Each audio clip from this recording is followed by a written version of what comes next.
rein.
Hey bro, what's up? Oh, what's up bro, Apkar? How are you bro, Apkar? How are you brother?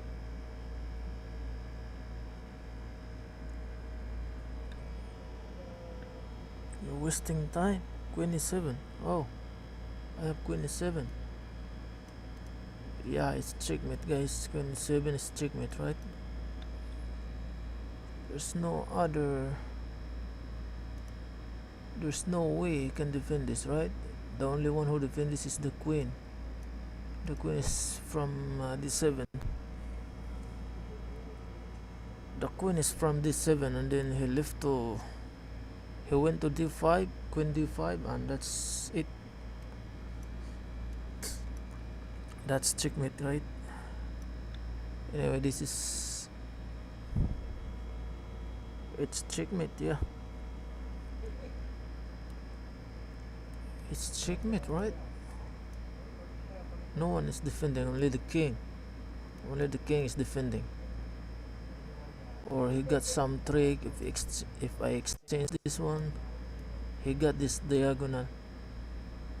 And also I'm gonna mate it in one. Gonna mate in one. He counter. He he's trying to counter me on this diagonal. He's trying to mate me on g2. But unfortunate for him, we are one step ahead from him. We are one step ahead, guys. See, and we're gonna play this, right? This is clearly ridge bait, guys. What do you, what is king is defending when bishop is protecting? What is the ridge bait, guys? Check. I don't know what's the ridge bait. I don't know what are you talking about, guys. Purpose, he's doing that on purpose. What did I do on purpose, guys? Just trying to explain that he is trying, his my opponent is planning to countermate me here when I go exchange here. Just explaining why he lose. Just meet him, bro. Guys, I'm just trying to explain why his move is like this. He move like this. Yeah, because his idea is this one. He's trying to dominate this diagonal in order to checkmate me as well. You see, if I exchange this, and then this diagonal is open, the bishop and the queen is joined together to checkmate my king. If that was the case, if I didn't see this, if I didn't see this queen e7, but I saw it clearly, so that's why he's lost this game. He lost this game. So I'm gonna checkmate him. I don't want to explain anymore because okay, yeah, trying to checkmate him, guys. The other viewers are angry because I'm explaining Loki good rage bait. What? I don't know what you're talking about, guys. Rage bait. I don't know what's rage bait is.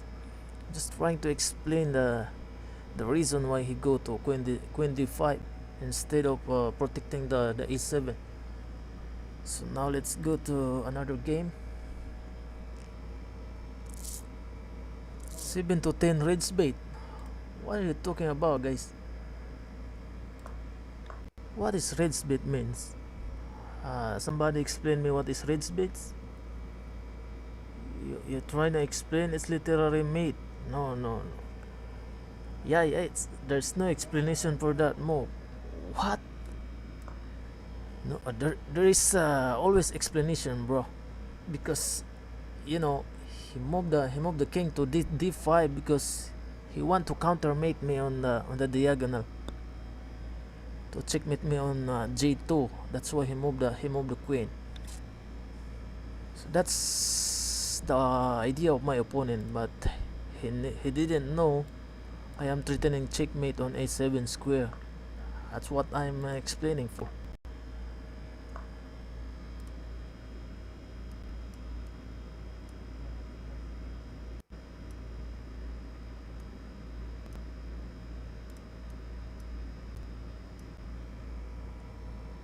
How are you 2000 elo? 2000 elo. Yeah, I'm lucky to reach 2000 elo, guys. I'm just lucky enough to reach this elo. 2000 is that strong? I don't think 2000 is really strong. I think I'm just a normal chess player trying to. Even 300 elo player can see that's mate. Yeah. You're right, bro. You're right. Even 300 elo can see that mate. I saw it. That's why I explained it to you. Why some other players are, you know, overlook that mate.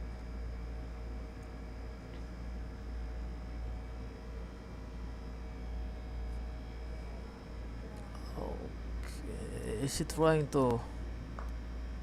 Oh, so this is a bit dangerous, right? Yeah. These are a bit dangerous for me. I can go here. Oh my god. I think we are in a very bad position, guys. So bad. You can talk me here. Ay. Can take it. I'm gonna go here. You want to check me? Oh my god. I think I'm losing this. I think I'm losing. Take the pre-pawn. Where's the pre-pawn, guys? Is this one? If I take this one, he gonna check me here. If I move, I'm gonna take the pre-pawn. I'm gonna take the pre-pawn. It's going to check me here. After that, I'm gonna move my king here. It's going to. Where's the second move? There's no follow-up. Queen d2. If I move queen d2, I'm gonna take this. After that move, he will go. I think queen d2 is logical move, but the thing is, takes, put here. Okay, we'll go here for sure. Okay, I think this is very logical, right? Takes, queen d2, queen b2. I'll put my rook b1, queen b3.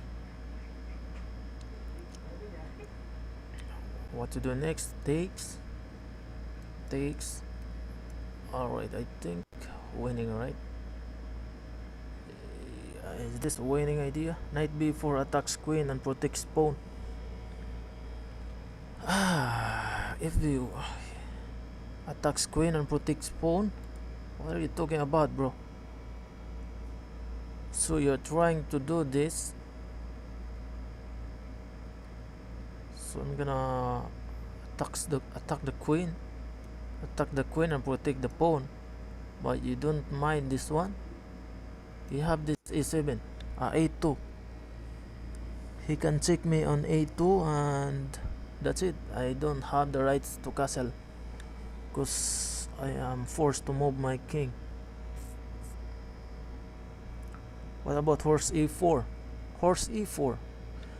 It's not a good idea, horse e4, because he gonna check me here, and then if I go this one, horse e4, which looks like a good idea, right?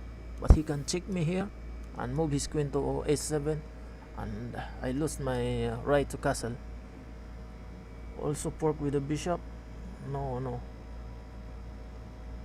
It is fork with the queen on the bishop, but the problem is he got a tempo on a2 square. Can give a check and then force my king to move and lose my right to castle, guys. That's the problem. So the best thing we can do here is d2, or I think d2 is the best one.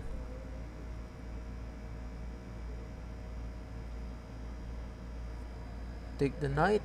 If I take the knight, he can give a check here. I move my king. That's the time he can take back my bishop. So the best thing that we can do is d2. Yeah, he's trying to defend this, and if he take this pawn, I'm gonna move to b1. So queen b3, queen a3, and I think I can take this pawn and move my horse to d5. That's the best idea I can create. It's the best idea I can come up with.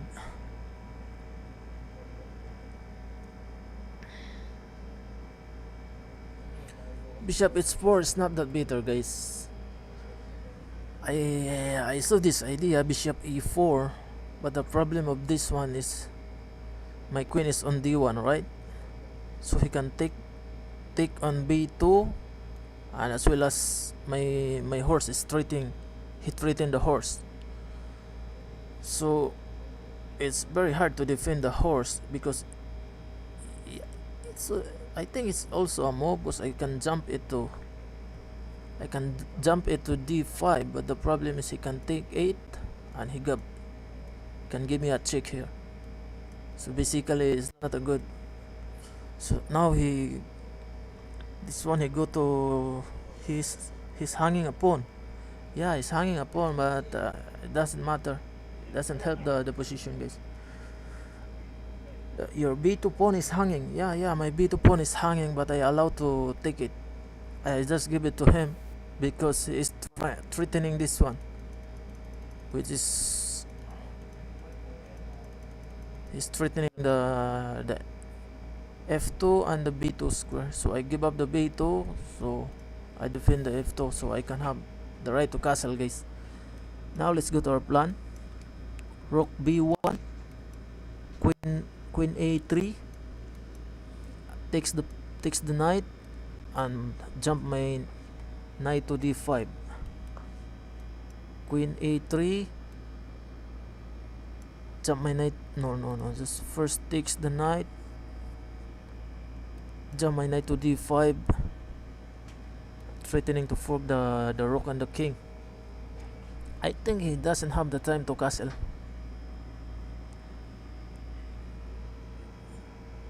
Rook b1. Yeah, I have 3 minutes. I think I need to move a little bit faster, guys. Rook b1. Yeah, rook b1. Yeah, that's the move. Rook b1, threatening the queen. Oh, he sacrificed the bishop, which is he's thinking I'm gonna take it with the queen, but I'm gonna take it. I'm gonna take it with the king. If I'm gonna take it with the queen, I lost my knight. Yo, buddy, oh. Ha? Gi, tapos na mo, buddy. Busog na ako. Kumain na ako ba? Kumain na. Ay. So now I'm gonna take it with the king, so he can give me a check there. Oh wait, is this? Oh my god, you can take it with the. No, right? He can take. Yeah.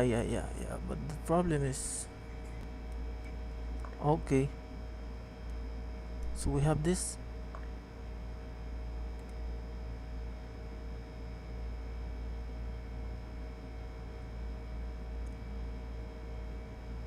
Can give a trick. He can go there.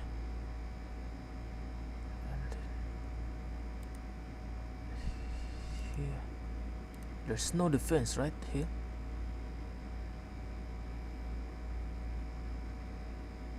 No way. We can give a check. Only move here. And there's no defense. Okay. Yeah, I think we can give it. Only move is this and this one. Going to check with him. takes. There's no other way he can defend. I think this is the end for him. There's no other way to defend. Check with knights. Fuck, you should took the queen. I should took the queen? You should... I should took the queen.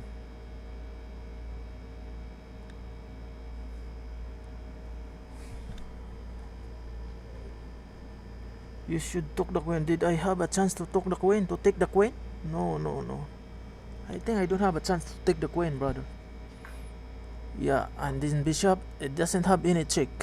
Oh, he can defend it like that. Oh yeah, yeah, I forgot he can defend it, but I can give him.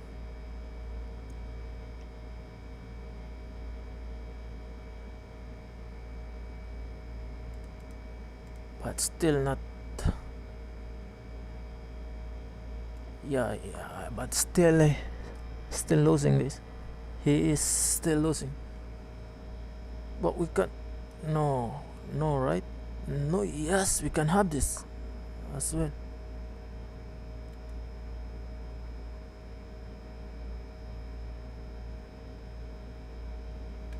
Ay, oh my god, what the that's mouse click, guys. Mouse slip. Oh my. Ay, what happened? Oh my god. Did I actually mouse slip my... Oh my g. I actually made a mouse misclick. That's a misclick, guys. Oh my god. Ay. What the heck?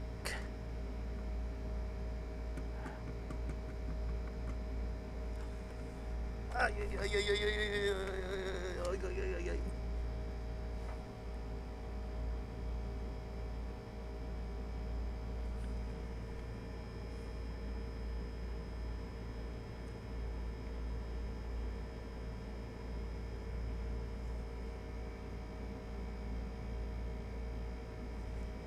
We just resign the game, guys. Ay. Can't do anything. We just want to resign the game right now. Just a misclick. Oh my goodness. Oh my goodness. Ay. We're winning the game. But the problem is the misclick. Oh my god. What a bad game. Okay, trying to move this diagonal. Open up the... Ay. I can move this.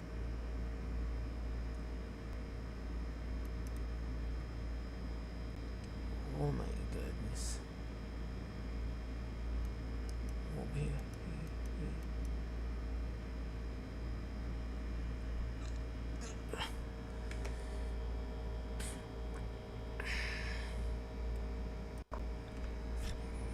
Can we play versus you? Yeah, sure. What's your... If you want to play with me, guys, just drop your username. Drop your username, guys. And just after this game, I'm gonna add you on chess.com. If you want to play with me, guys.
I follow you. You good vibes. Oh, thank you so much, Eunice. Thank you for the follow, Eunice.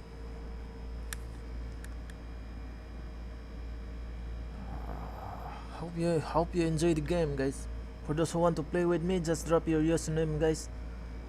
After this game, I'm gonna add you on cheese.com and let's play together. Let's play 1 versus 1, guys.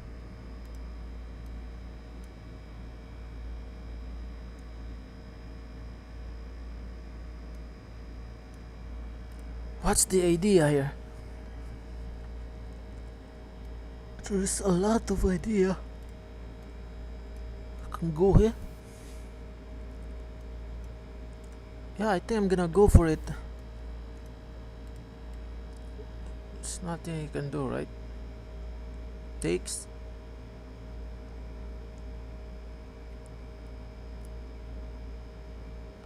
Move his queen. I'm gonna take it. Okay.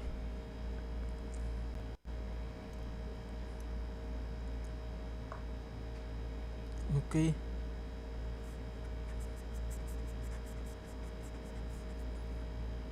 So it takes.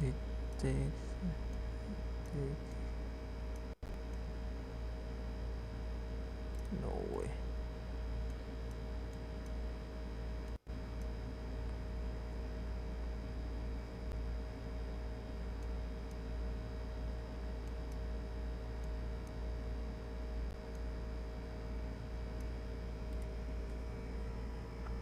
Bro, you're streaming from EC?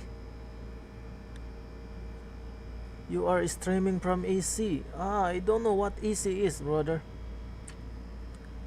EC. I don't know what platform is that. EC. Can you explain it? Can you explain it to me carefully? EC. What's the meaning of EC, brother? I'm streaming on YouTube and TikTok only. Security camera. Oh, security camera. Oh, I didn't know that one, brother. Security camera. I am only streaming on YouTube and TikTok account, brother. It's a joke. Oh, it's a joke. Sorry, I didn't get the joke, brother. I didn't get the joke. I'm sorry about that. Can I get this? Knight C. Yeah, I'm gonna take this and go back here. Or let me go back here. If you want to take this, I'm gonna take the bishop. Yeah, let's go back here, guys. Takes. Okay, let's go back as well. He takes with here. Okay. So he's trying to move the knight. Okay.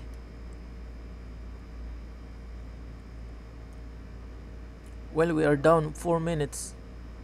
We need to move a little bit faster. Okay, trying to threaten the queen. I hope he didn't see that. He sees it. Let me take this. Okay, I'm gonna move this. I think we need to move a little bit faster. It's trying to lock up. Okay, it's depending. Trying to go here. Move.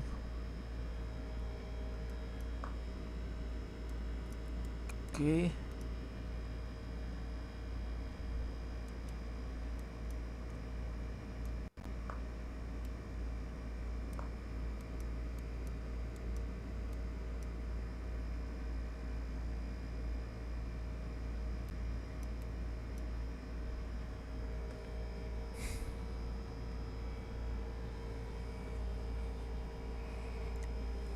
Ay.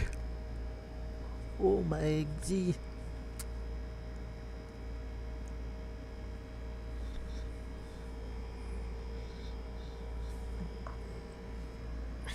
Oh, what's that? He's trying to double up the rook. I think he is trying to double up the rook, guys. Triple him. Maybe I will go triple. I can go also here.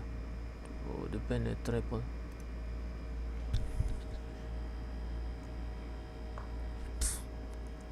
Okay. Let's defend a triple, guys. I know this is weird move, but trying to play solid. We don't want to lose immediately. Ay ay ay. I hope I don't blunder so easily. I hope I didn't blunder the very obvious move, guys. Oh, it's trying to go here. Let's go here. Oh my god, I hung my rook. Oh my god, I hung my rook, guys. Ay ay ay. Wow, I blunder again. That's just blunder my. Oh my god, I blunder my rook. What the heck am I doing, guys? Oh my god. I hope he didn't say this. I hope he didn't see this so I can get back my rock, guys. Oh, he saw it. Okay. I gonna check. How about check on?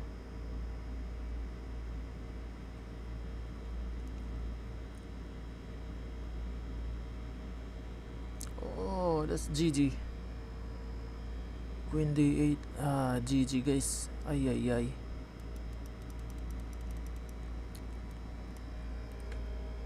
Ay ay ay. Think we lose a lot of materials, right? There's no other way we can do some portraits here.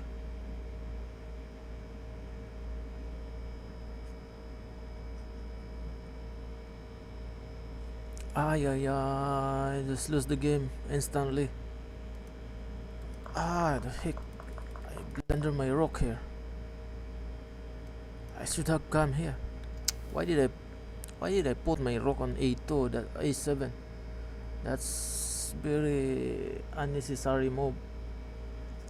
It's really defended very well. Instead of a2, why I didn't move h6? That's the best way.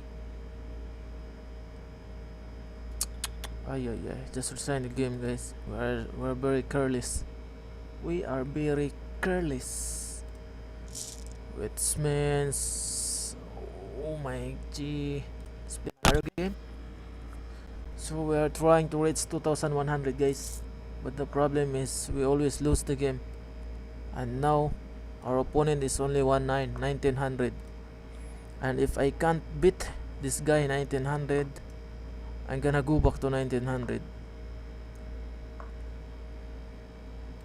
If I can't beat these guys, then I should go back to 1900.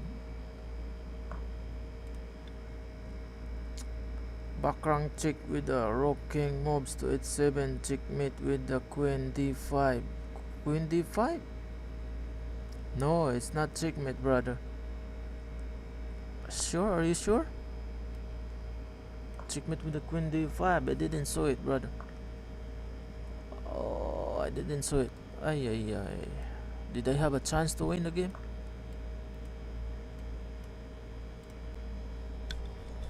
Okay.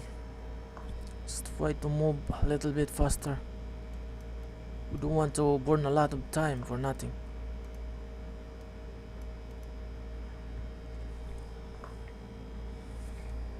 Okay, let's move this. What we need to do is play good chess. We don't want to play for result. We want to play for a good chess, guys. We need to play good chess, not for the result. Okay, what's the best move here? I think this is the best move. Just trying to follow my intuition. I'm gonna put my knight here first before doing something crazy. I don't want to do something crazy that lose the game on the spot. Can do this. I'll reroute my bishop on the diagonal. B6 diagonal. I think he can move his rook up.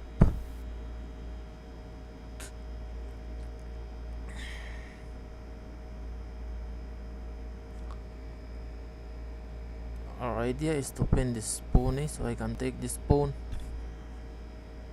That's the idea we have. At least we have the idea. Okay, let's go. I think he can go here. We can go here. Okay, we can go here to pin this pawn. The same thing.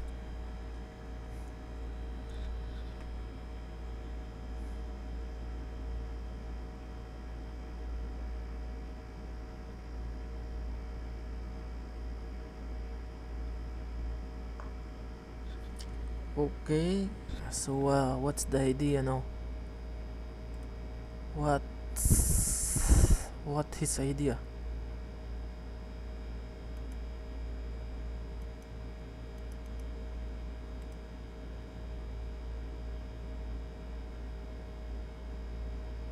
I move here. Just trying to move here. I'm going to move here. Just trying to move here. Move here. Yeah, let's go.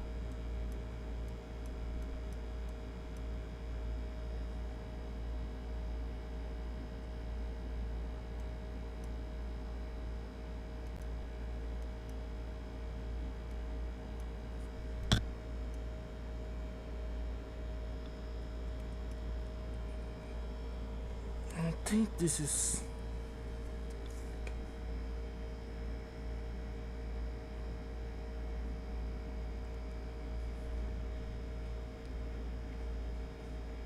so we're threatening knight e5.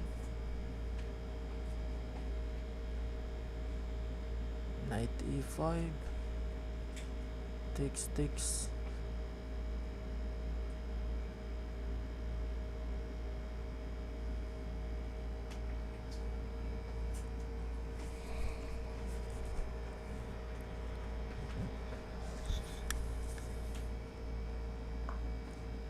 So he go with his plan. We can go here. Then we can go back here.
Oh yay.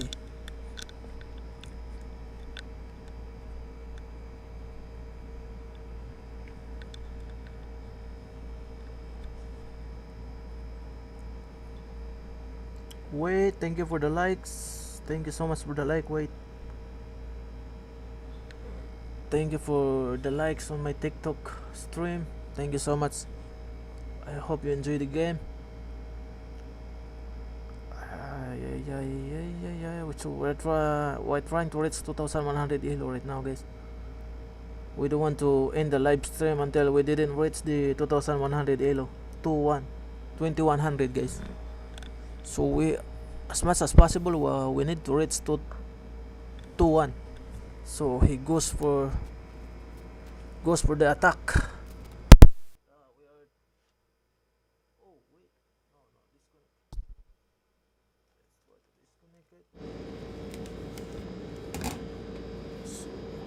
Pwede pa rate ya.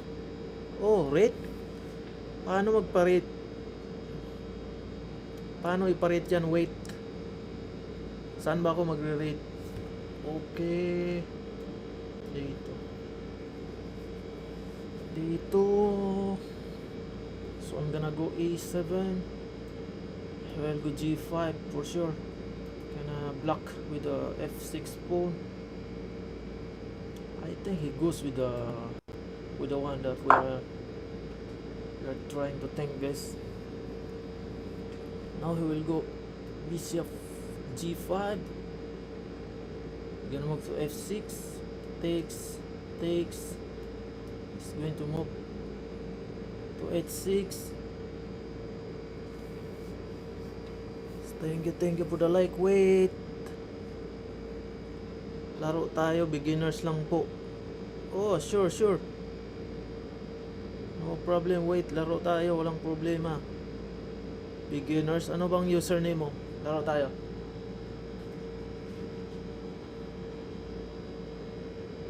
Drop mo lang yung username mo, i-add kita sa chess.com. Beginners, okay lang yan, kahit beginners. Walang problema yan. Importante, mag-enjoy ka sa laro.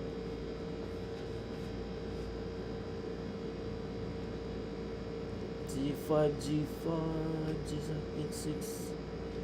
So we got 3 minutes. We are up 3 minutes, guys. We are up 3 minutes on time. So we have a lot of time to think.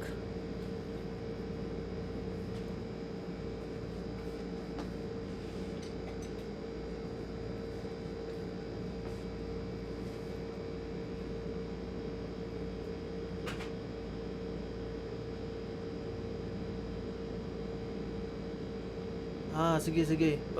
Pagtapos ng laro natin, rate ko kung ano yung weakness mo at saka strength para malaman mo kung saan mo i-improve dapat yung laro mo. Sige, after dito, pagtapos nito, laro tayo. Try kong basahin yung galaw mo, tapos tingnan natin kung saan yung weakness mo. Oh, nag-resign. He abandoned the game. So, he actually abandoned the game. And, yeah. That's it. So, anong username mo? Wait. I-add kita dito sa chess.com. Try natin maglaro at saka try kong basahin yung galaw mo. Baka mas malakas ka pa sa akin eh. Curantilius. Daming malakas dito. Katiwan. Chess Master. Great Hannibal. Fearless Fighter. Fearless Fighter.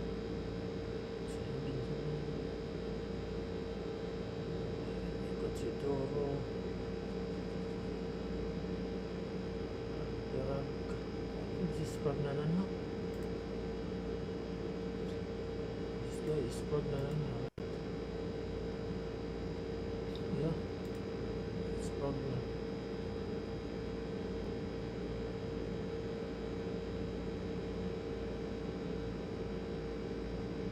Pragnanan is online on chess.com. He's playing at Norway Chess right now.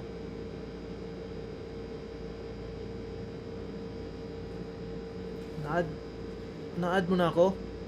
Wait lang. Color white? Ikaw yung color white? Color white. Saan dito si color white? Okay. Color white. So, 1,000 yung ratings mo. Okay, challenge kita ng I'm rated. Try natin ng 10 minutes. Sige lang.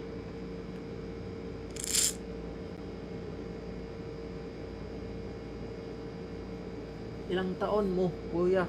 Ilang taon mo? Chaser TV Official Team Blood. Ilang taon? Anong ibig sabihin mong ilang taon? Ilang taon ako o ilang taon ako naglaro ng chess? Na-add na kita. Okay, salamat. Ikaw na ba to? Color white? Yung pangalan mo? color white yung username mo. Sige, try natin. A4 yung mga best opening ko talaga yun, A4. Edge po ba? Ngayon 30 na ako. Medyo nasa 30s na tayo. 30 na yung edad ko ngayon, 30s. So medyo matanda na konti. Medyo matanda na ako konti. Caesar TV official. Okay. Try to do this. Okay. Let's change everything. Wait. Saan ka nag-live? Nag-live ako dito sa TikTok at sa YouTube. Dito sa YouTube din. Sa dalawang platforms ako nagla-live. YouTube at TikTok. Pinagsabay ko ng dalawa. Pwede kong pinagsabay Pwedeng pagsabayin ba? Okay. So okay naman yung mga moves mo. Medyo trying to find key to the bishop. Okay yan. Walang masama doon. I think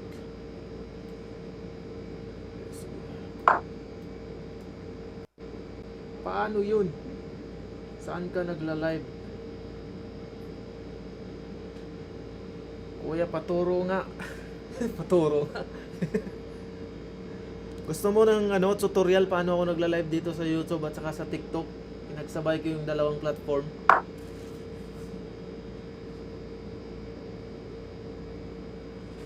Ikaw yata yun.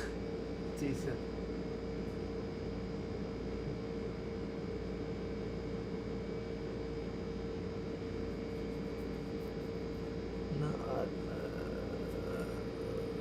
Okay, what I'm trying. Magaling. Oh, so ito yung first bad move mo. Na-open mo yung diagonal sa A4 at saka A7, A8 pala. Anong work mo, kuya? Anong work? Ito, naglalaro ng chess.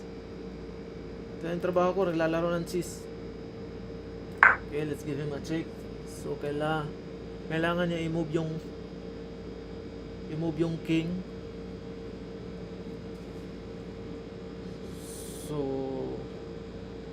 ang nakikita kong weakness sa iyo color white is kailangan mong i-safety yung king mo bago ka gumawa ng kailangan i-safety, mag-castle ka muna. Huwag mong pabayaan yung king mo. Check.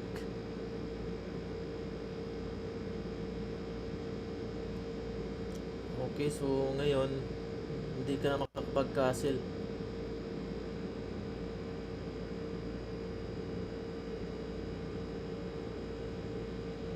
Hindi na kailangan ng college. Ano yung hindi kailangan ng college? Kung maglalaro ka lang ng chess kahit grade 1, okay lang yun. Wala nang college level yun pag maglalaro ka. Hindi na kailangan yung may pinag-aralan ka kapag naglalaro ka ng chess. Kahit grade 1 pa lang, pwede ka na maglaro ng chess eh. So, pwede natin i-check ng D5. So nasa gitna na yung pawn, yung king mo, which is mahirap na yan. Mahirap yan pag ganyan kasi nasa gitna na eh. Ibig sabihin yan, so yun ang talaga nakikita ko sa'yo, yung mag-castle ka dapat. I-safety mo muna yung king mo bago ka umaatake. Check. Okay.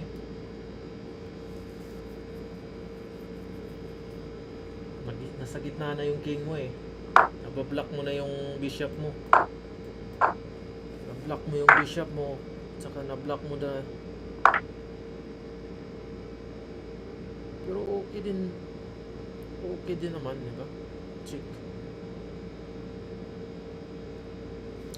Okay din naman to.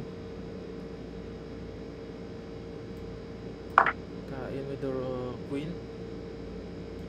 Next move is this. Shout out Lodi. Shout out sa iyo, attacking GM. Oh, grabe, attacking GM, oh. Attacking GM. Halatang GM na yata yung level nito kasi yung pangalan pa lang attacking GM eh. Eh di hindi ka nag-college. Hindi ka nag-college. Nag-college ako. Kaso wait. Nagtapos din ako ng college, business administration. Pagtapos noon, naglaro na ako ng ano. Tapos noon, nag-apply ako ng trabaho sa abroad. Kaya nasa abroad ako ngayon. Tapos day off ko ngayon, kaya naglalaro ako ng chess. Okay. So kailangan natin i-break yung center para ma-open yung e-file. At saka hindi na siya pwedeng mag-castle. So medyo mahirap na yung posisyon na dito.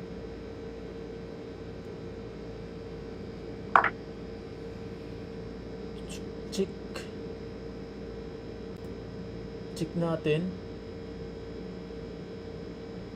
Check. Wala na, GG na siya dito, guys. Ang problema niya dito is hindi siya nakapag-castle ng maaga. Kuya, anong bansa? Saudi Arabia po yung bansa na nagtrabaho ako. Saudi Arabia.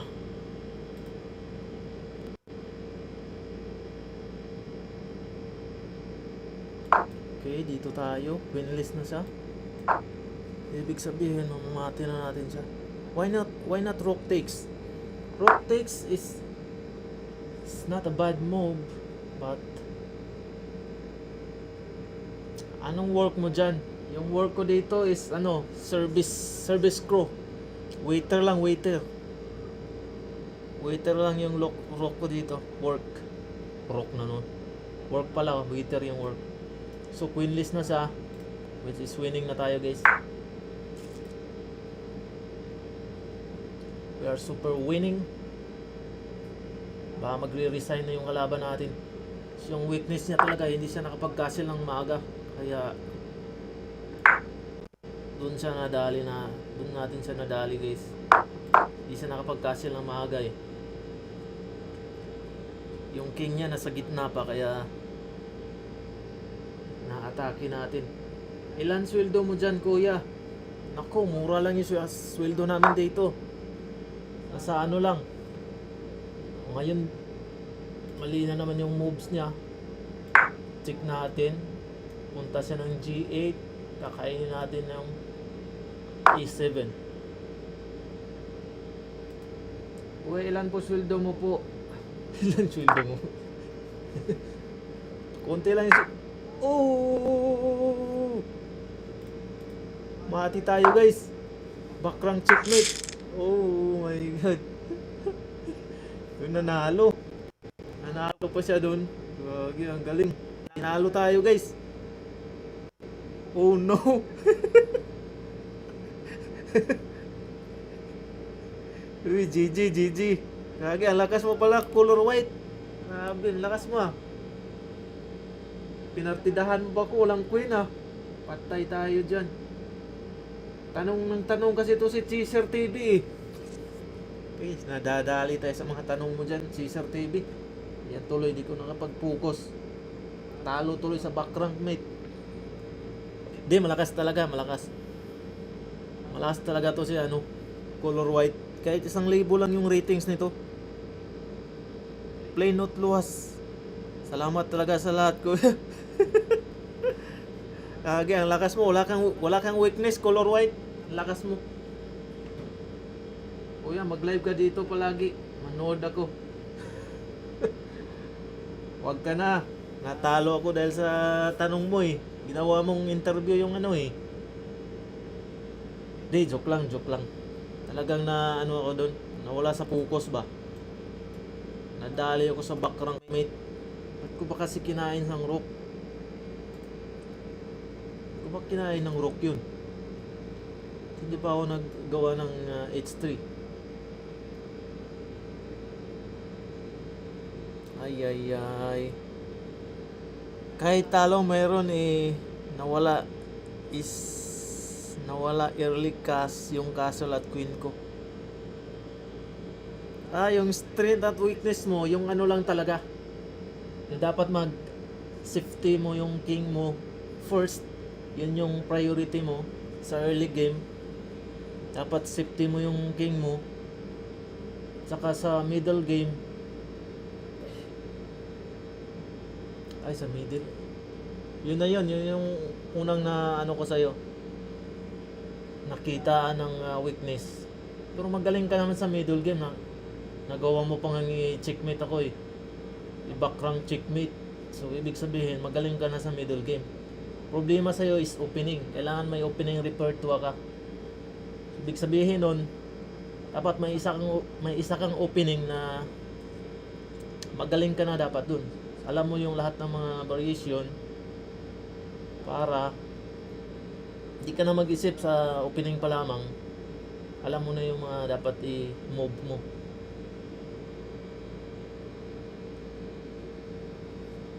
Salamat sa like mo, Color White. Thank you. Saka malakas ka pala. Sa middle game, malakas ka. Wala na ako masabi doon. Ang i-improve mo lang is yung opening mo at saka isipte mo yung king mo. Yun lang. Natalo mo nga ako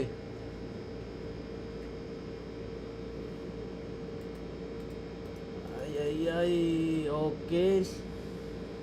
Laro tayo ng another game. 10 minutes. Rank game tayo, guys. Rank game. Laro nga tayo, kuya. Uy. Sige. Laro tayo, walang problema. Ano yung username mo, Caesar TV? Humble mo, kuya. Hindi humble yun, totoo yun. Tinalo mo nga ako Ang problema mo lang yung opening. Yun lang talaga yung ano. Kailangan i-develop mo yung opening. Tapos safety mo yung king. Yun lang yung nakitaan kong weakness sa'yo. Caesar TV, anong username mo para i-add kita?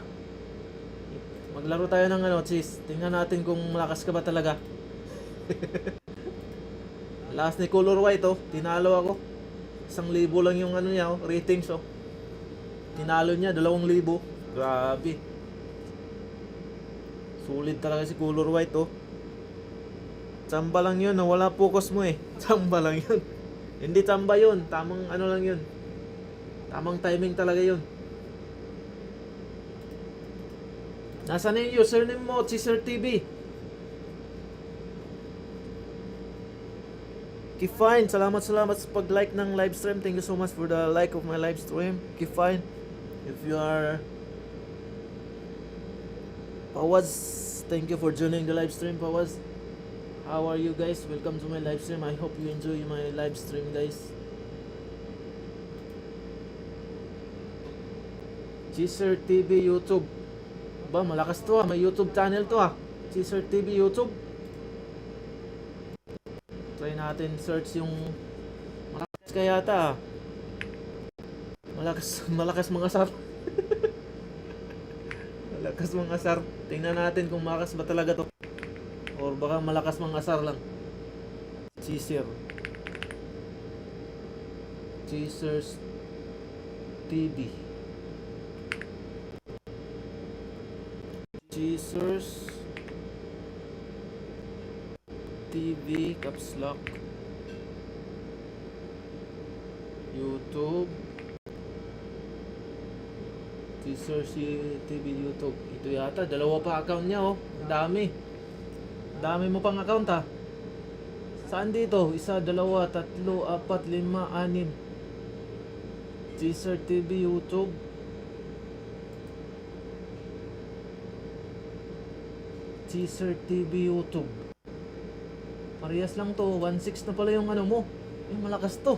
1.6. Kuya, na-add na kita. Na-add mo na ako. Wala naman. Wait lang. Tingnan ko sa ano. Ito si Cheeser TV YouTube. Try natin i-search yun. Okay, challenge kita ng 10 minutes. Tingnan natin yung ano mo. Ratings mo. Malakas ka pala, oh. 1.9. Hindi, 1.4 lang pala to. 1,400 yung ano mo. Yung bullet mo, mataas yung bullet mo, 1.6. Okay, let's play, guys. Try natin i-challenge si Cheeser TV. Challenge. Wait. Ano nangyari? Okay. Rapid game, 1.6. 1.6 pala yung ano mo. Tara, laro tayo, Cheeser TV. Kailangan matalo mo ako, Tinalo nga ako ng 1,000. Ikaw pa kaya na 1.6 ka?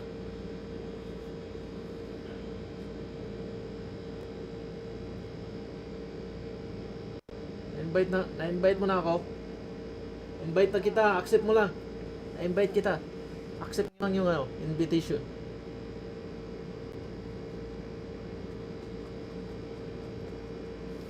Invite mo, accept mo, Cheeser TV.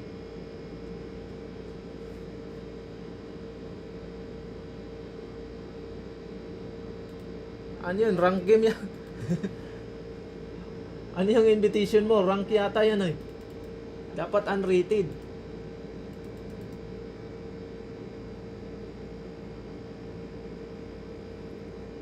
Dapat unrated, hindi yung may rated. Kasi laki ng bagsak ng rating ko pag tinalo mo ko. Dapat request mo unrated. Lugi ako dyan. Lugi ako dyan pag hindi unrated. 10 minutes. Dapat unrated, hindi rated. Kasi pag matalo ako, laki bagsak ng ratings ko pag ganun.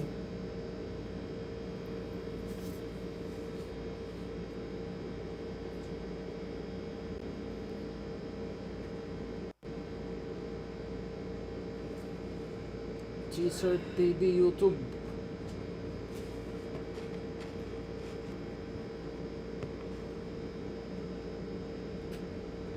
Kaya hindi mo seryosohin. Seryosohin pa rin kahit kahit unrated yan. Baka kasi ka ba, titingin ka sa computer. At tumingin ka sa computer tapos paano talo talaga ako noon pag may may computer kang kasama. Tara, accept mo na.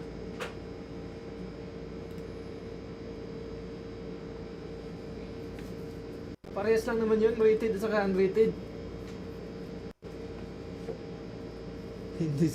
Hindi seryosohin. Mababan yun. Mababan ba yun? Basta maano ka ng computer?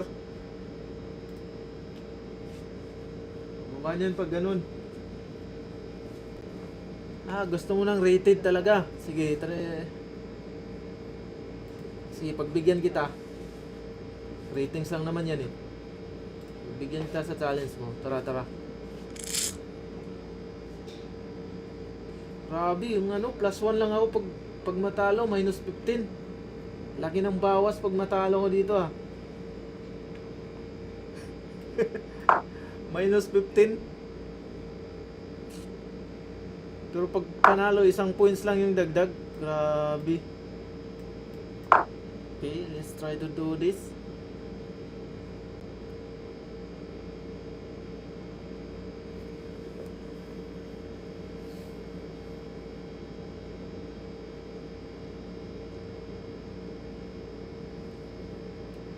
Okay guys, So this is rated player. Rated to, rated. So ginawa natin. Grabe ka kumain ng Grabe siya kumain ng ano, pawn, no? Grabe siya kumain ng pawn, guys. This is Danish Gambit. Hindi ko alam kung paano to. Paano gawin yung gambit na to.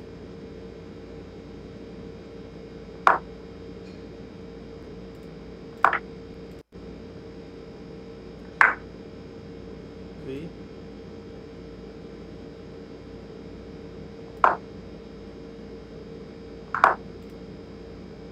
Castle siya.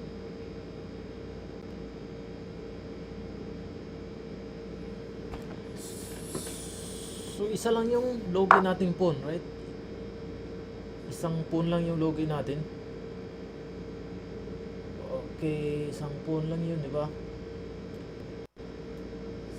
Okay. Queen trade mo. Try natin mag-in-game sa kanya.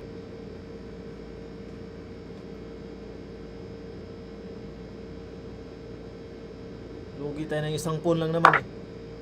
Kaya pag ma-draw to, minus 8 lang. Minus 8.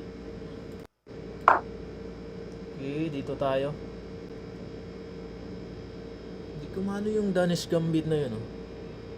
Do you wanna play with 2172? Wow. That's way more higher. Yeah, sure. I want to play with 2172, guys. Why not? Why not? Even if you're 3000, I want to play with you as well.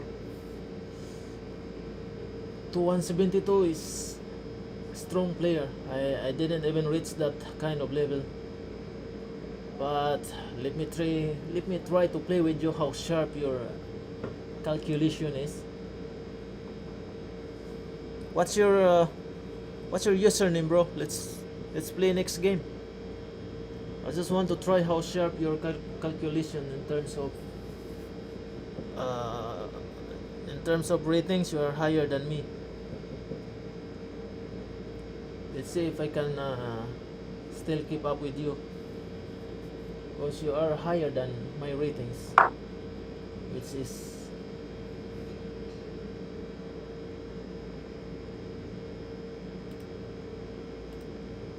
I think I have I have a very bad idea. +1. He is +1, guys.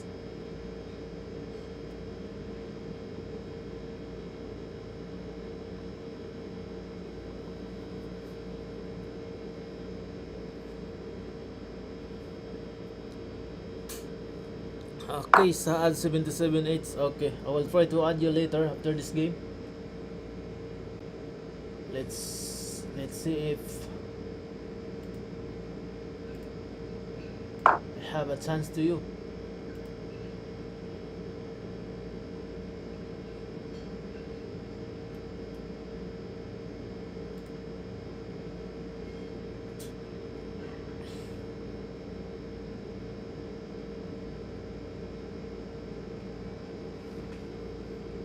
Oh, my pieces are not coordinated very well, so it means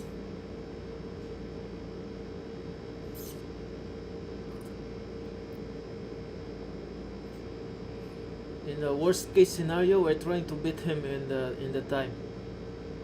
Can I play with you? Sure. Ładny cheese. Let's play, brother.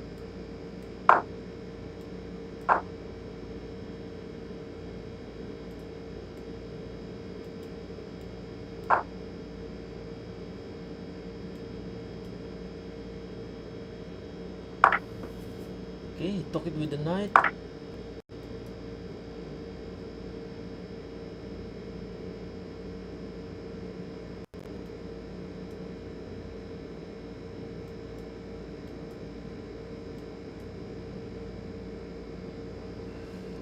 Okay, he didn't even make a mistake. Hindi siya nagkamali. Oh, maganda yung ano niya. Well, that's good move. Okay yung move niya. Lamang siya ng isang pawn. Balik siya dito. Total.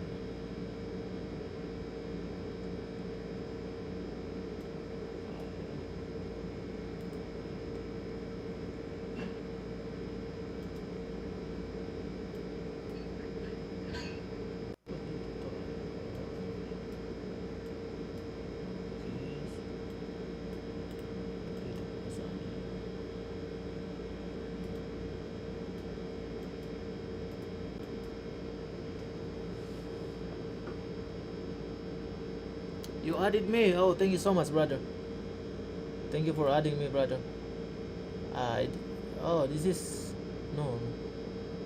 Saad 77. I think you add the.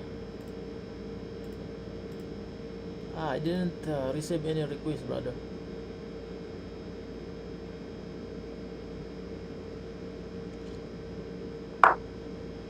Okay, go back. What his idea? Okay, this one.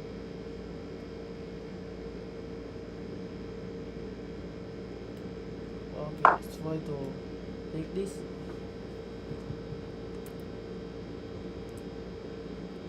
Okay.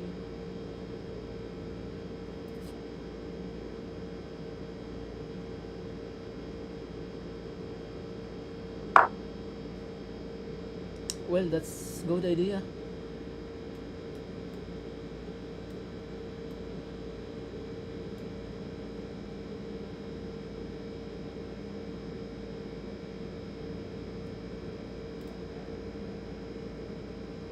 Okay. Go this one.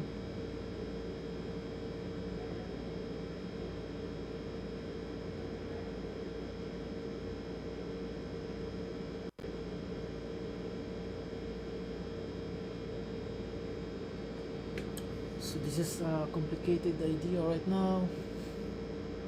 A very complicated one. Wow. Let me take this. Wait.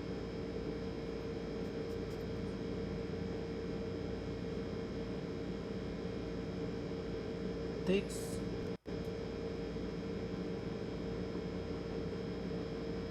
Or can I take this? So got this move where this is winning. You message me. Oh. You message me.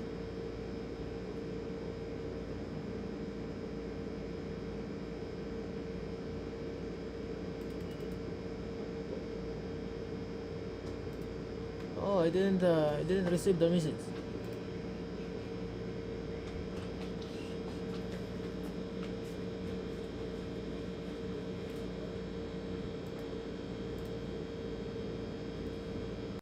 Wait, where's my game, guys? Oh, okay, now there you go. Oh, this is very complicated game, and I this is very bad move for me. Can take it. I can give a check. Can take this.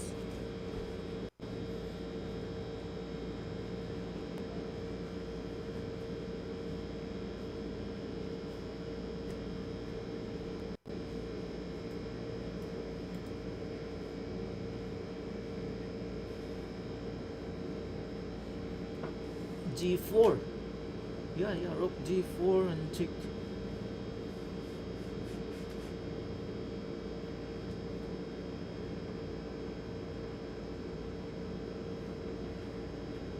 So we are up one pawn. No, all the same pawn, right?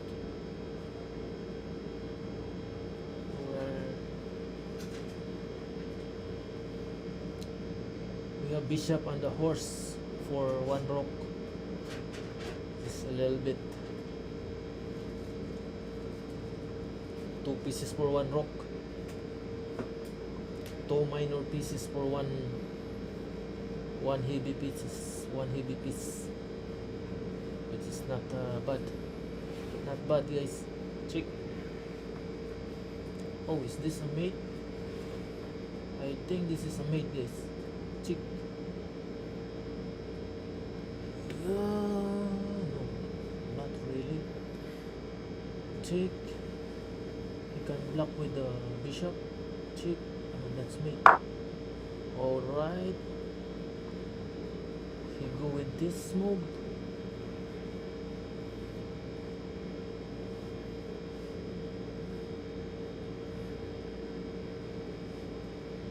Let's go back.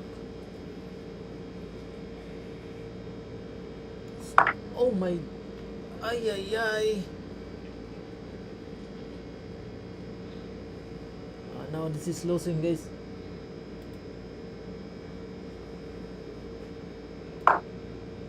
I dropped my rook.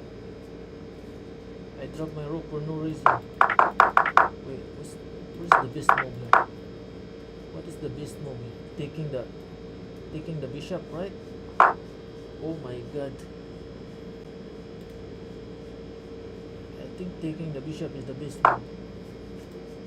The problem is I lose my rook. So he has 4 points plus.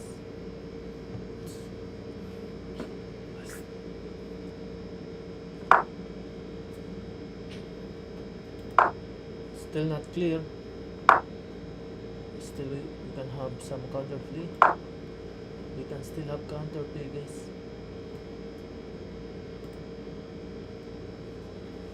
I think we can have a draw at the very least. Knight h4. Oh, rook for winning petition. Rook for winning position. Yeah. What the? I did a mistake on this move, right? This move is really a mistake.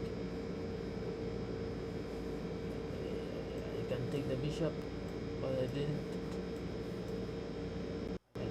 take. Yeah. Now what his move? Now I can. Okay, let me get the check. He took it. Well, that's good idea. That's good. Okay. You are going to check me. Oh, he blundered the rock, which is good. He blundered the rock, guys.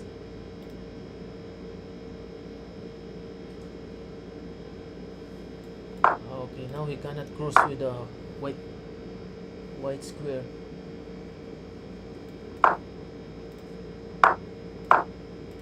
He cannot cross.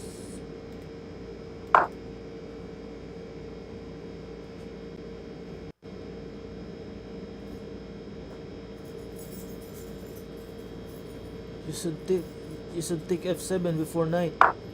Take f7 before knight f7. Well, I didn't see it.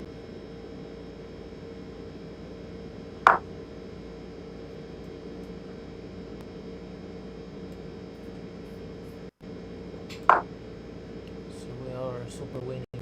Can give a check, right? Why I didn't check? Why I didn't give a check, guys? Yeah, we can give a check here. I can go back there, and then it's the time to create some counter play.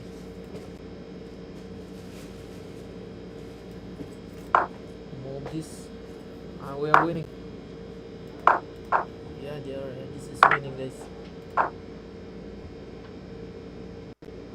Oh, this is a draw. If he trade, no way. If he trade, then it's a draw. I'm lucky he didn't trade it. I am lucky enough he didn't trade, because if he trade, it's a draw, guys.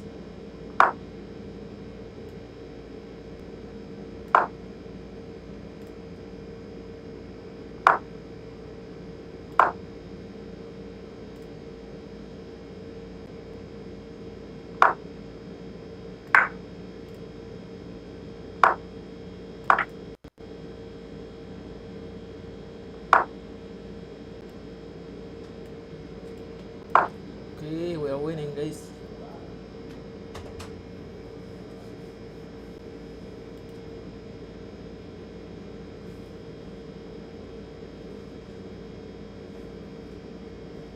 Can go here, right?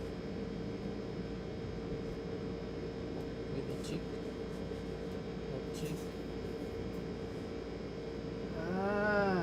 Patay ka. Why do Jugar Contigo? Can I play with you? Yeah, sure. Rook blunder. Yeah, sayang na blunder yung rook mo. Talo na sana ako dun eh. And yeah, minus 3 plus 1. Okay. Blunder. We do Jugar Contigo.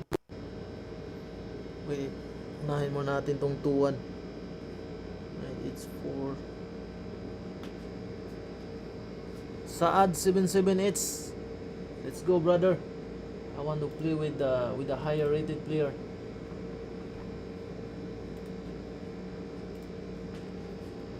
Saad. Exterso. Next game, Exterso. I want to play Saad first. Saad still here. My turn. Yeah, it's your turn, brother. Saad. Okay, let's go, Saad. 2172. Wow. This guy is higher rated player. 2172. Let's see if we can have a chance to win this game. Sicilian. Oh my G. Sicilian defense. French variation. What? Martial counter attack. Wow. We need to have a lot of theory about this, but the problem is I don't know the theories.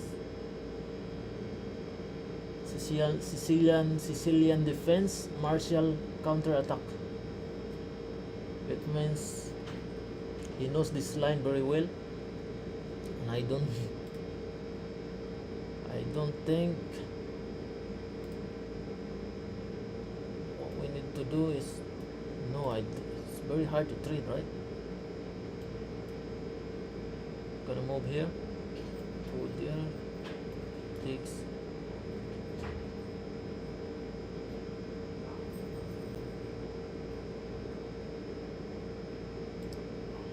Wait, can I take this? Kala ko walang bishop doon. Sinadya ko yung nilagay ko sa malayo yung bishop para hindi mo makita na naka-treat pala.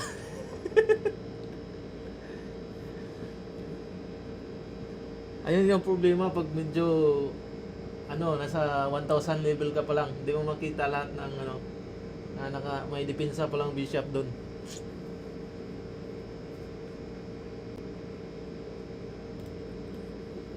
Wow, I don't know how to handle this move. He's good. Okay, let me exchange this and exchange this as well. I just want to simplify everything. Okay, let's try to do this.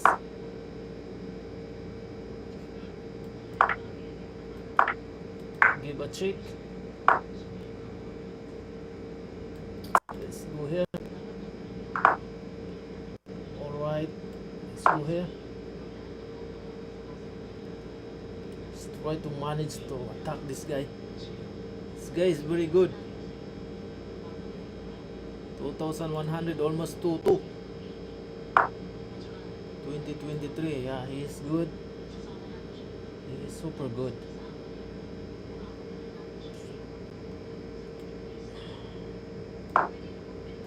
Try to treat this bishop. Well, he defended perfectly. Let's go back.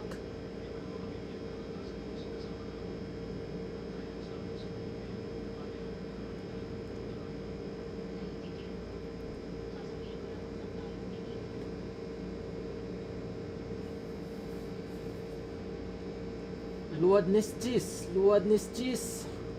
After this game, you are next After this game, brother, you're next. I should take f7 before knight. Now he is thinking. Okay. I think I'm gonna move here. Okay, let's drop our bishop here.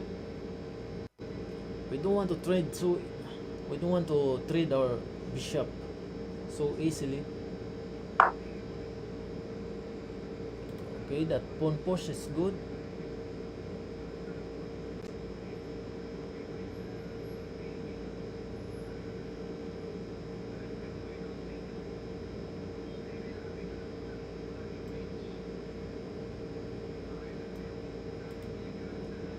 He takes. Yeah, let me take this. Takes. Okay, let's simplify everything, guys. So let's trade everything. So if we doesn't want to trade, then we are losing, guys. Di ba daw diyan? Di ba di? Ingat. Patay kay ilaw. Huwag na. Sige, huwag na.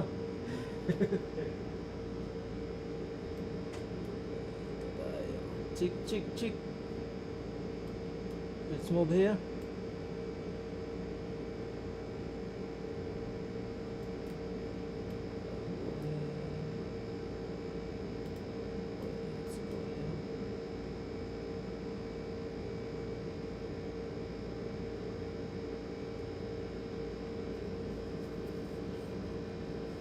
I don't know what's the move here. Let's try to move on the center. You can basically go there, but I'll check this. Move right.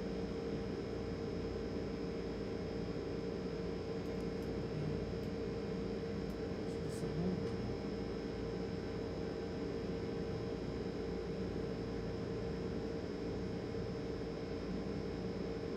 Thanks.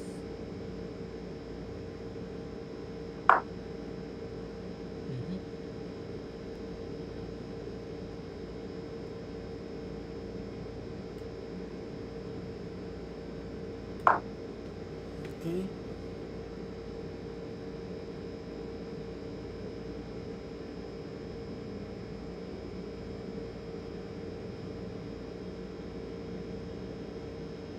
Still equal position.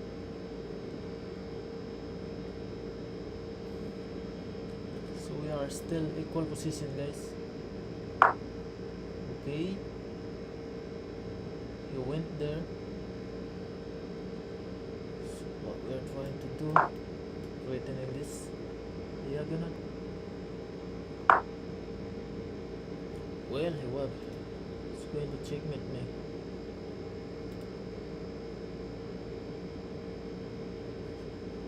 Let's go here.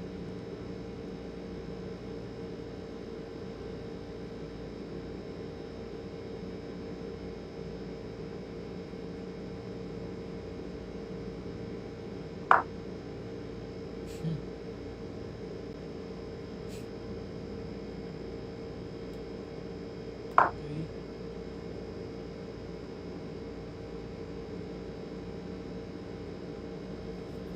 We don't want to take that because there is a fork coming.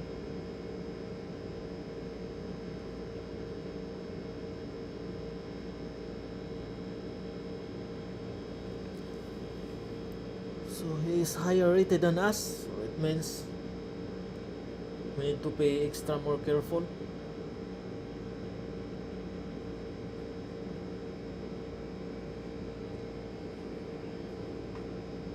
Be more extra, more careful. Let's very careful, guys. He's a good player. He's 2100 plus.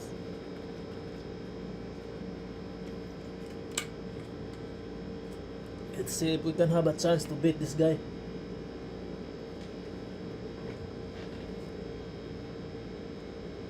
Okay, he dropped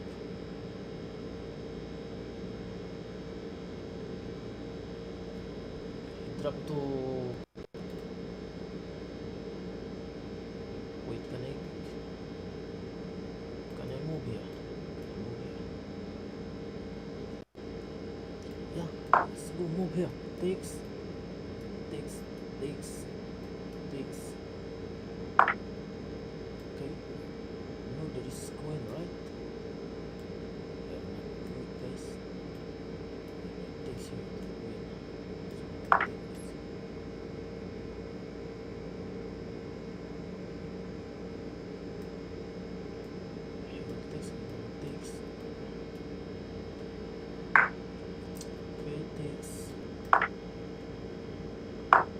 What's the idea? Let me go back here.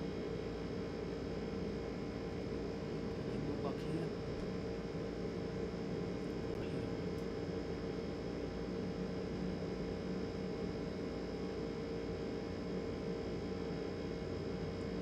Let's go here. Let's go here, guys.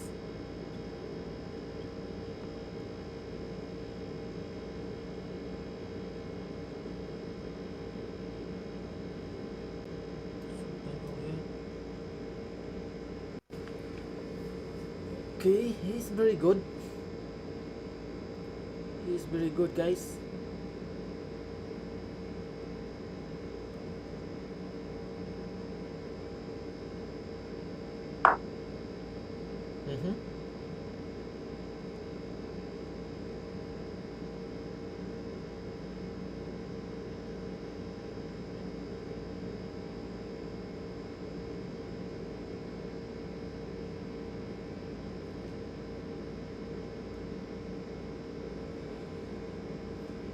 Check.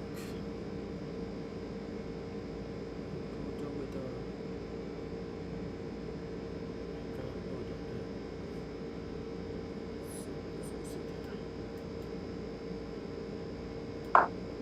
Let's proceed here.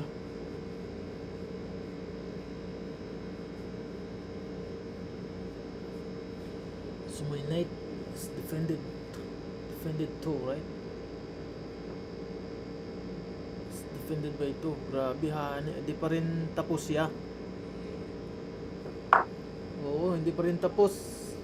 Malakas yung kalaban natin. 2,172 eh. Malakas.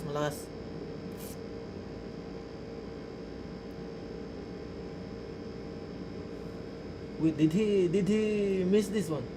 Oh my god. Did he actually lose the queen? Oh my G. Is this a move, guys? Is this a move? Yeah, I think so. This is a move, guys. He can't do anything, right? He cannot do anything with this one. This rook move. Just trap his queen, right? Wait, thank you sa like. Salamat sa like mo, wait. And now, he trap his queen. He trap his own queen. Wow! Now we are winning, guys. We are winning with this 2,100 plus. 2,172 players. So he is higher rated. It means we have a chance to reach that kind of ratings if we beat him like this. Or we're just lucky. I think we're just lucky, right? I never reached that rating, 272. But I did. I already beat this rating, guys. The highest rating. The highest rating that I beat is 2,186. So it means 14 points more. Okay, he give up the queen, or I don't know why. So let's unpin our. Let's try to unpin our horse. And this is winning, guys. Oh, what are you doing? Oh, he resigned the game. He resigned the game, and we win the. We are winning, guys. We won the game. Oh, wow. He won a rematch. So let's give him a rematch. So this guy is a high rated. Let's give him a rematch, guys. So this is. Oh, what kind of opening is this? Oh, this is Gambit? Wow. I don't know what kind of Gambit is this, guys. Wow. Woohoo. Takes. Takes. Oh! Oh my G. Ay ay ay. I just give up. I give up my own queen. What the heck? Oh my god. I should move my horse. OMG, guys.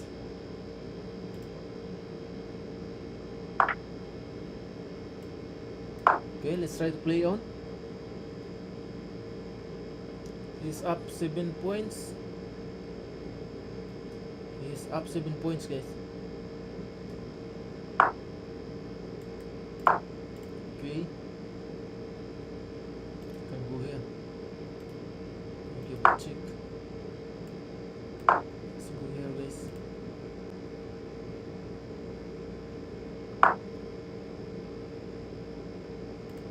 Let's go here. Wow, this guy is very strong. This guy is very strong. Yeah, I think. Oh, very. We're losing the game, guys. Ay ay ay ay ay ay ay ay ay. Oh my god.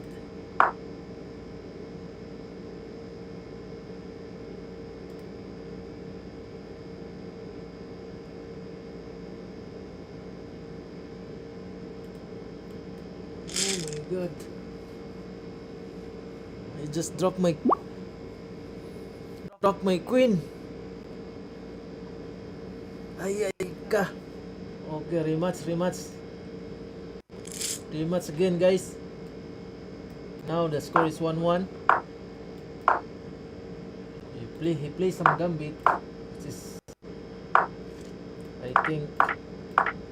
Let's go back again to the line we play. Castle. Let's go here. Let's go back to the line we play from game 1.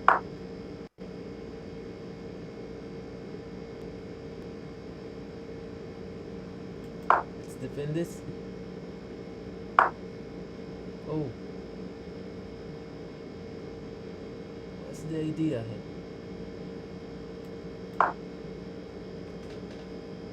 What is his idea? Takes.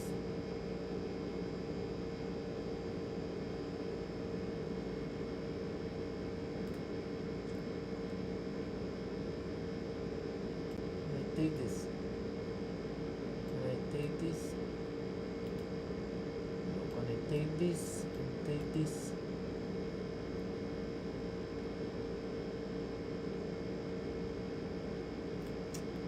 Wait. Takes.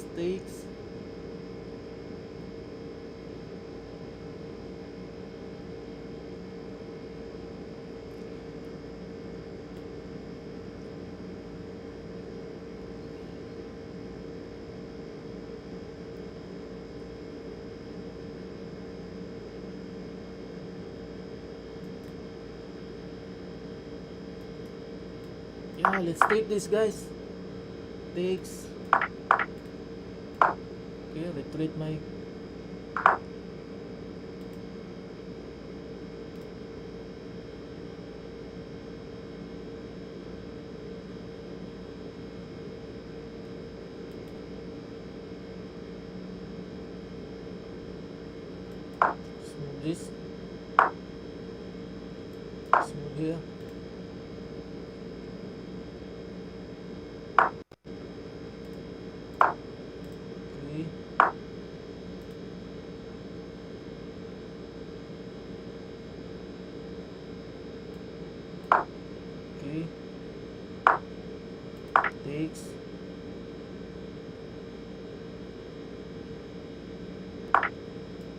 Okay, let's trap his rock, guys.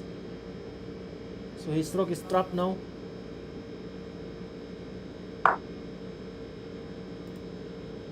His rock is trapped, right? Ay, ay, ay. I think so. I think so. His rock is trapped right now, guys. Now what he's trying to do? Takes. Go here. No way. Takes. Takes.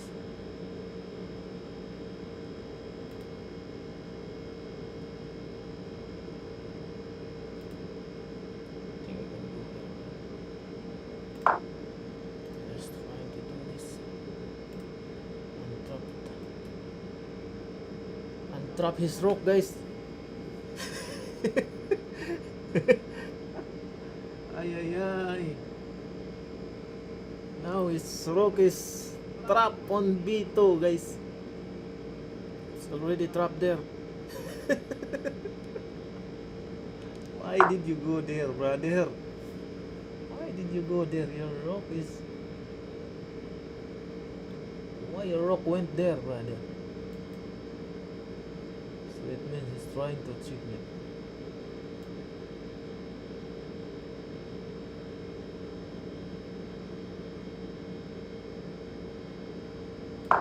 Okay. Let's try to trade the queen.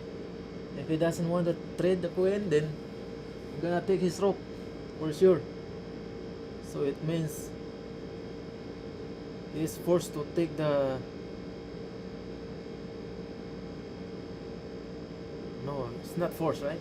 Because he can move to d4. He can move to d4, but I can go here and he can go here. Well, yeah. Queen d4 is the move. Oh, he trade. He trade, but your rook is dying now. Your rook is dead now, guys. But he can do this. I can go here. Try to save the rook. I can move this, this, this, this. So his rook is saved now. Yeah.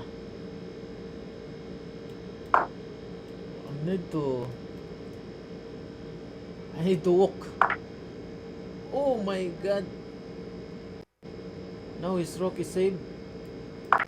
With one, how many points he got? 1 points. He saved the rook. Ay ay ay. He saved the rook, guys. He saved the rook from the cage. Ay ay ay. What did I do? What did I do, guys?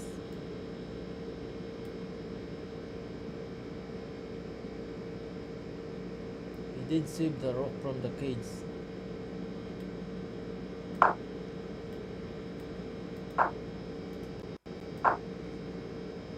Aray mo!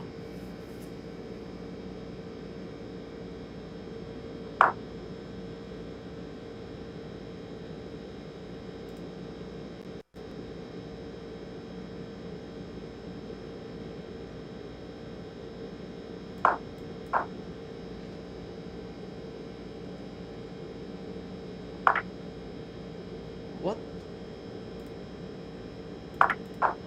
This is losing, guys. I think we lose another pawn. So he got two. He got plus 2 pawns. Which is... It's okay for me. It's okay for me, I think.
still very complicated game, but he is up 2 pawns.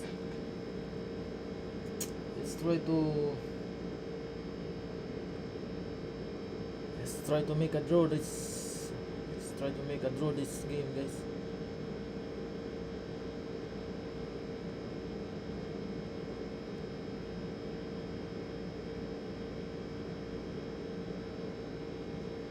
It's 2100 elo, which is very strong.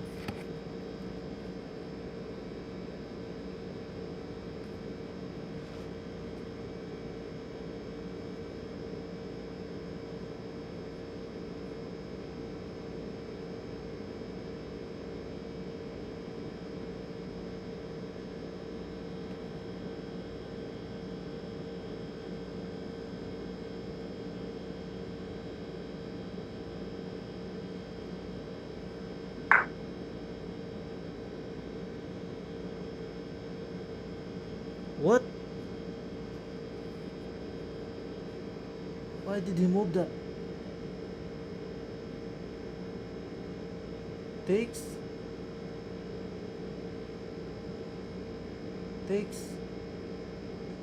So he is up how many pawns?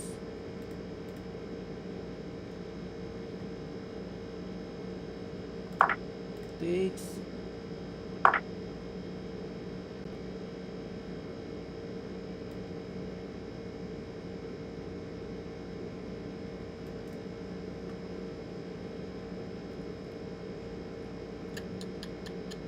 Can I take this?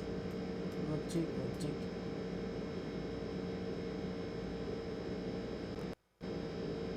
Take this. Oh, why not? Check. Oh, you can have a check, right? Oh my G.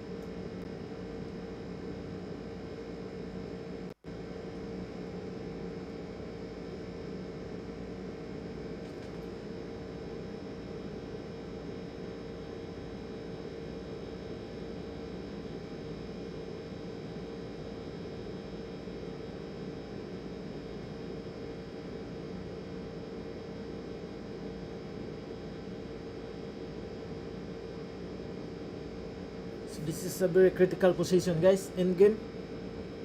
I think he's up 1 pawn. He's up 1 pawn, guys.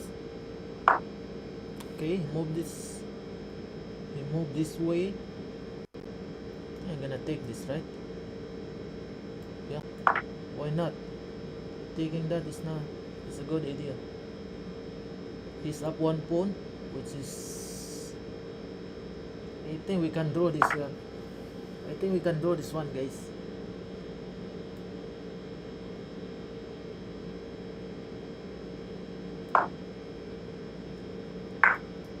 Okay. Just make sure there's no discovery attack.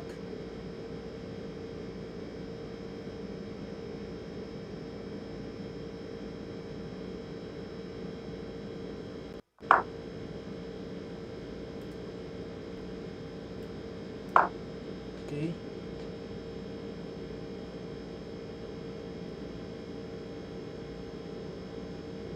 Oh, there's discover attack, guys.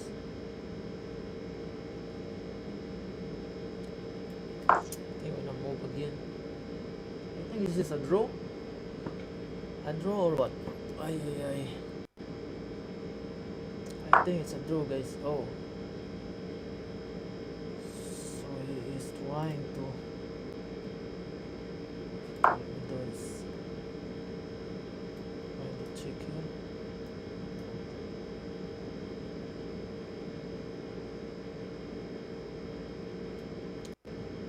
What we need to do is to control the square.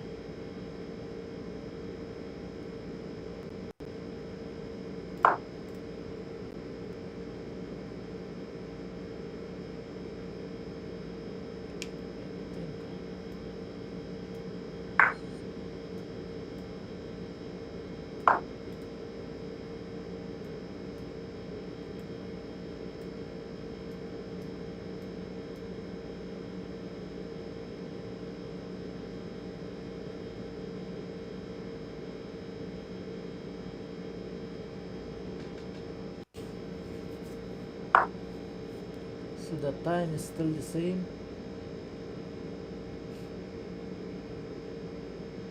So we can have a check.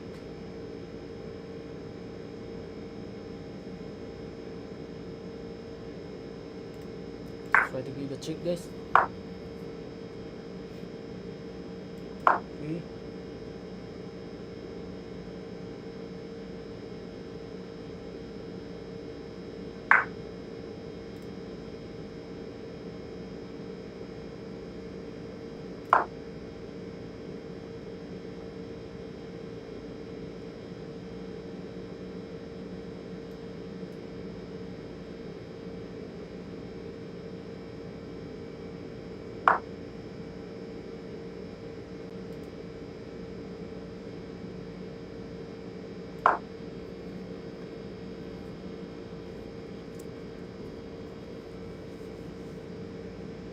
I think this is a draw.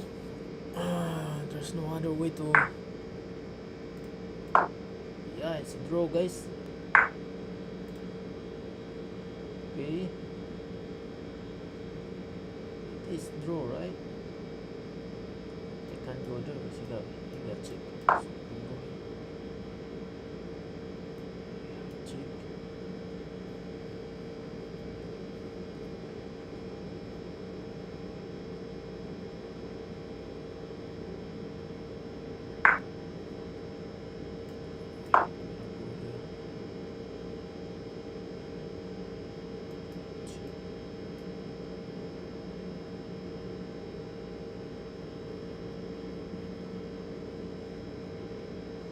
We got 2 minutes.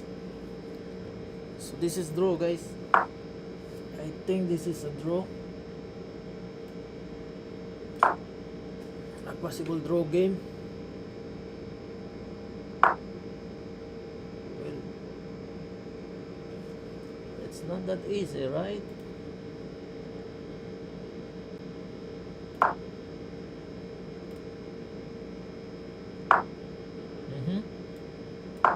Let's go here. Trying to treat this horse. Okay.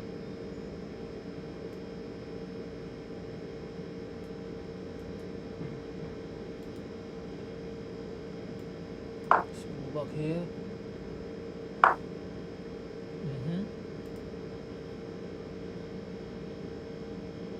He is threatening there. Let's go here.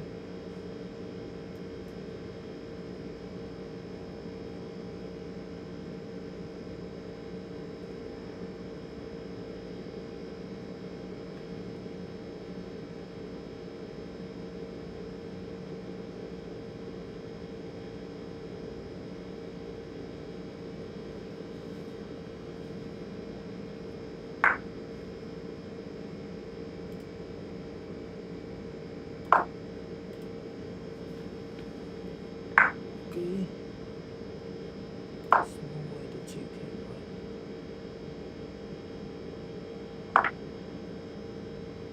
Wait. Ah, you got this. Oh, what is this? So this is the problem now.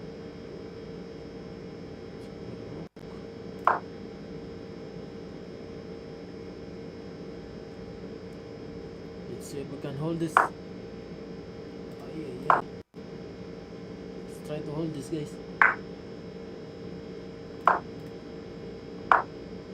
Okay. We got the phone under our. Ay, guys. I blunder. Blunder the game. I blunder the game.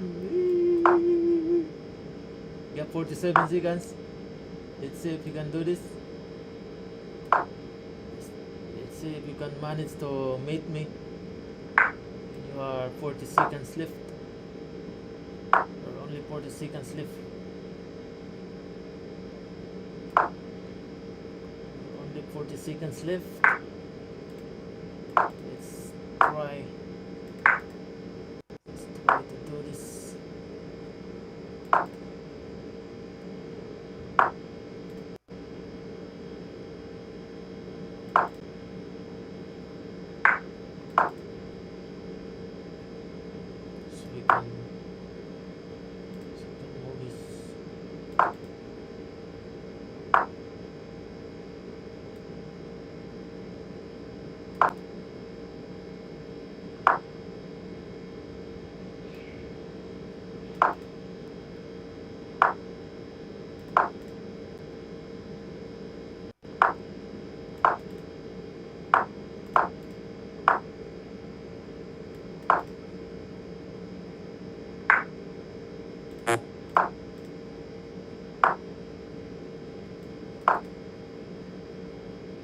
14 seconds, guys.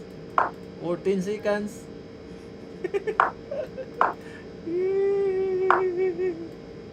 Ooh, we can take this. We can take this one. Let's go back here. This one. Uy, uy, uy, uy, uy, uy, uy, uy, uy, uy, uy, uy, uy, uy. 3 seconds. I think we can beat him on time. We can beat him on time, guys.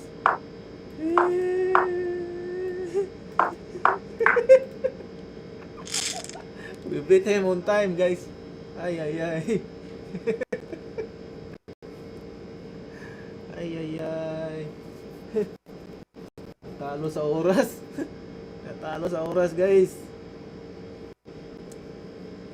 Tignan natin yung profile niya. Yun na. He lost on time. Ay, ay, ay. He lost on time. Let's see. His bullet is only 1.5. That's why. That's why. His bullet is only 1.5, guys. So it means if our time control is in the bullet, then his rating is only 1.5, guys. That's why I win.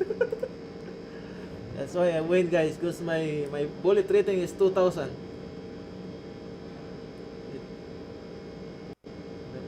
Okay, let me show you my ratings on my bullet, guys.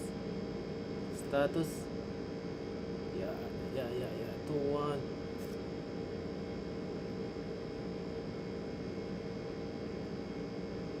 Oh, thank you so much, Cheese. Thank you so much, Saad. You're a very strong player. You're very strong. Yeah.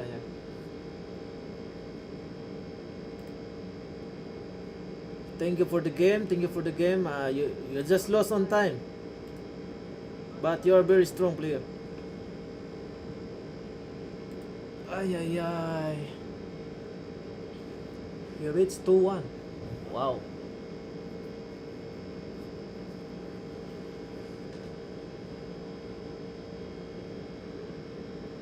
Okay. Let's play online, guys. A real game. Let's play rated rapid, right? Yeah, this is rapid rating, and this is rated player. Before Sicilian defense again. I always encounter the Sicilian defense, guys, with this move.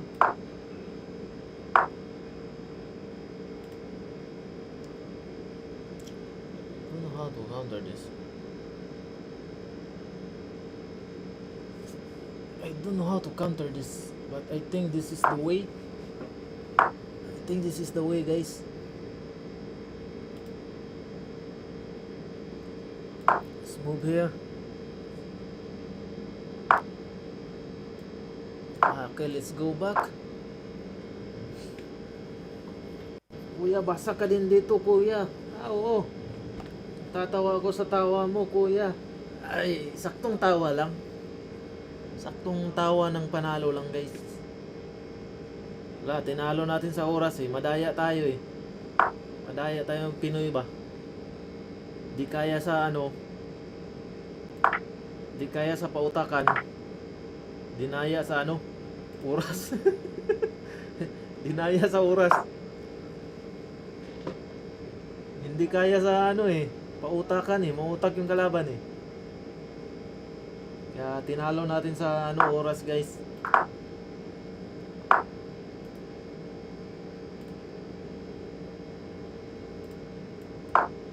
He's trying to push before. We need to focus this one. I want to reach 2100, guys. Need to reach 2100, guys.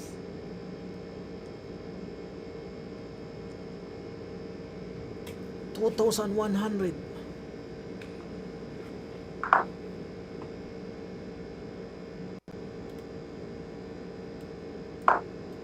Okay, let's try to push the pawn.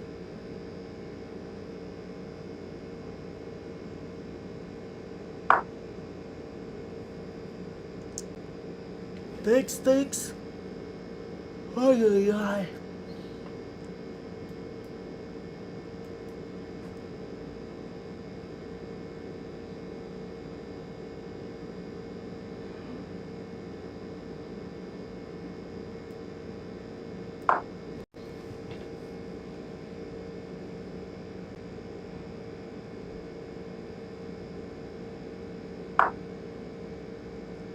Oh, he counter.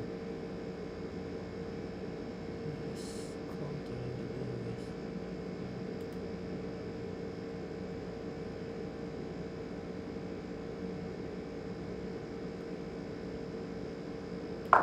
He do the counter. Let's do also counter, guys. A counter for a counter. He's trying to checkmate me here. This diagonal. That's why we need to be extra careful about that. One mistake is enough to lose the game.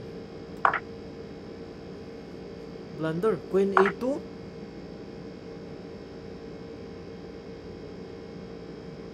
Queen a2. Okay. Yeah, it's Queen a2, brother. I think we can have this, no?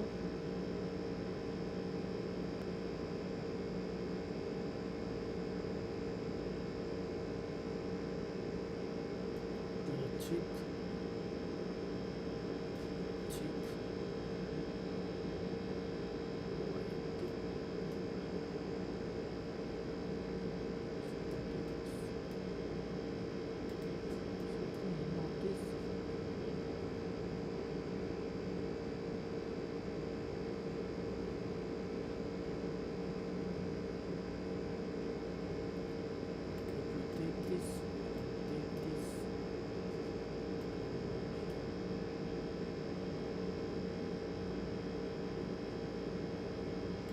B4. B4, is this a move?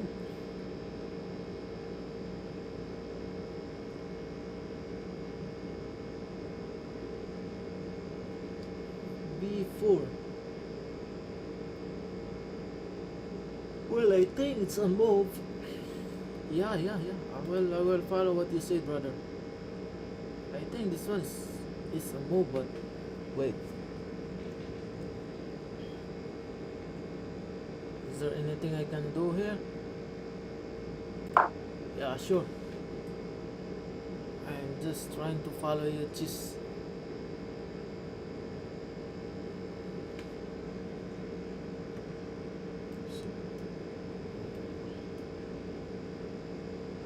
I think we're gonna do this, right? And sacrifice this. Check.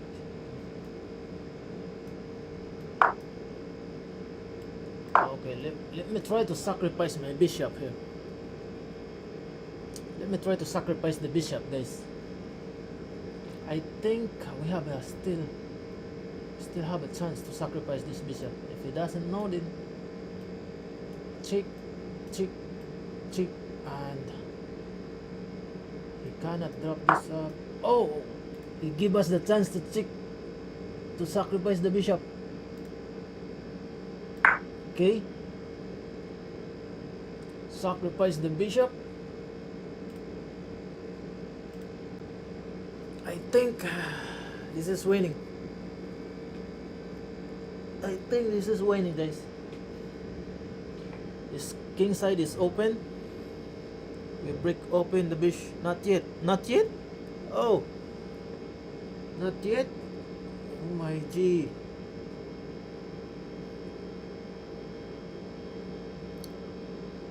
I am wait.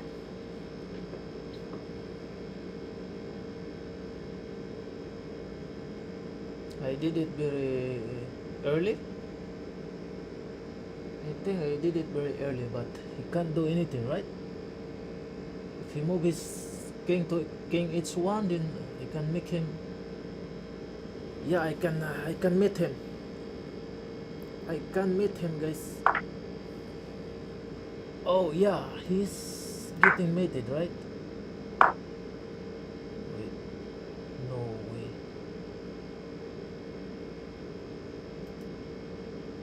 No defense. Ay ay ay. Let's try to do this. Move here. Ay ay ay. I think this is losing, right? Oh my god.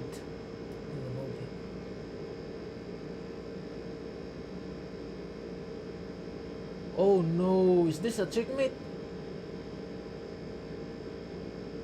I'm losing, guys. Ay ay ay. I'm losing the game.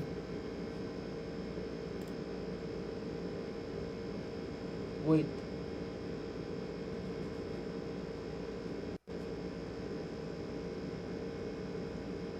Ay ay ay. I'm getting mated, guys. I make it so early. I didn't calculate it very well, guys. I didn't calculate it very well. I just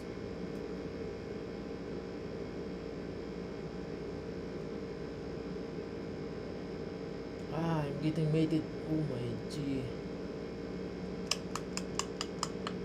Very bad move, guys. Super bad move. Very bad move. Super bad move. Ay, ay, ay. Takes.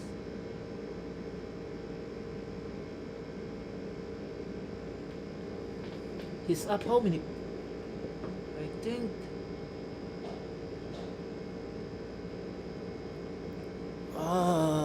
yeah.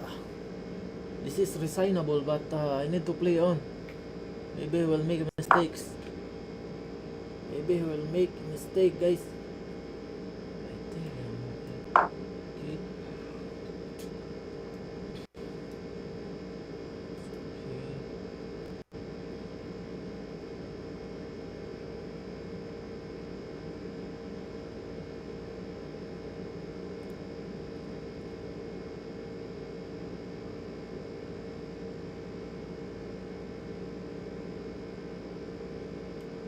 Wow, I didn't.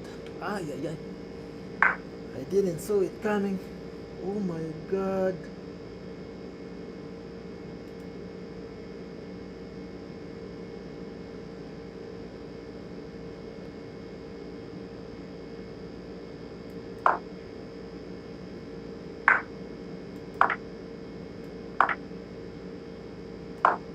Resign the game, guys. Very stupid, guys. Stupid, man. I did it very early, right? Yeah, the bishop sacrifice. I do it so early. Oh my god. This one is the. I think I need to. No, not yet. Takes. I think.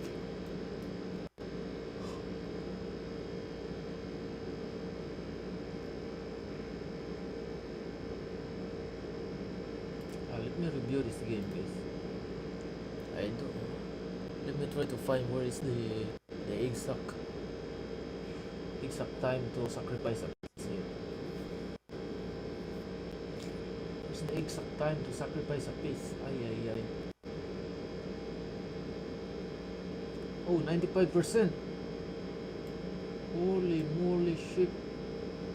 Our enemy plays 95%, guys. Wow, 95% accuracy is so high. That's why I lose the game. It's 95 accuracy, guys. 95% accuracy. Wow. I think he always play.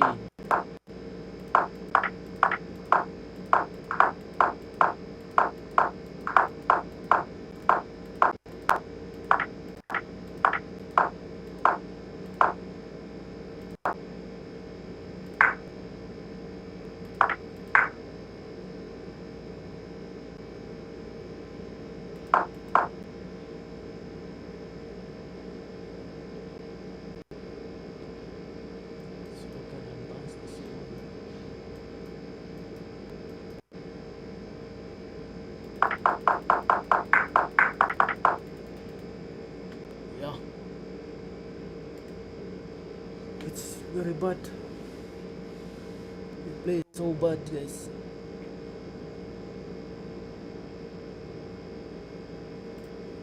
Play so bad. Ay, ay, ay.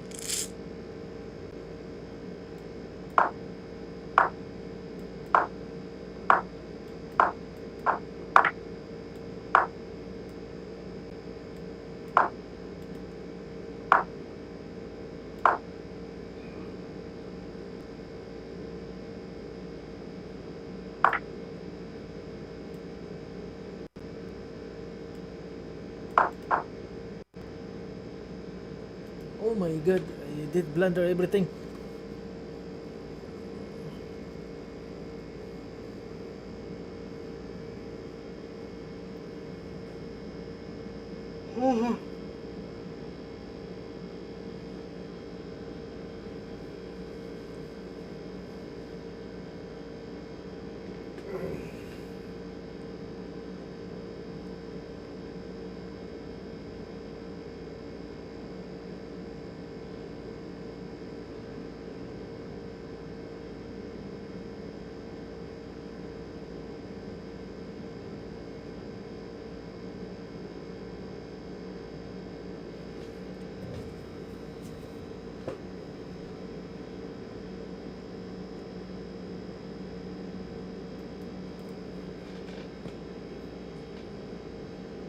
I think we need to play bullet.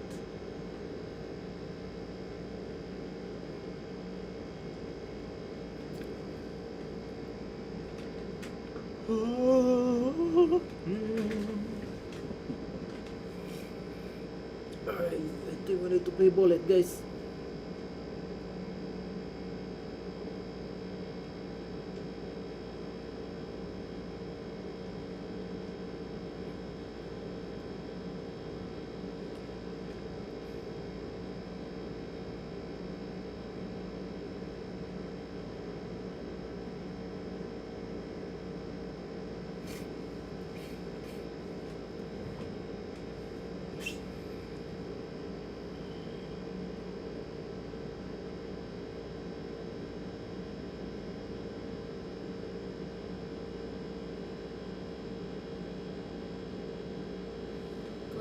He is still thinking. 7 minutes. Okay, he took it. Steak.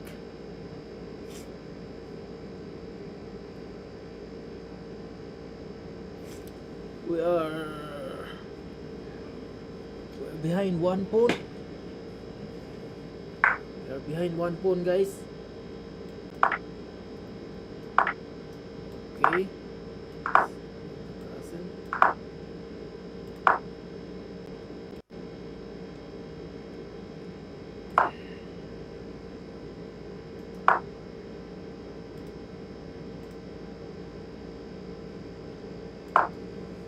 Castle.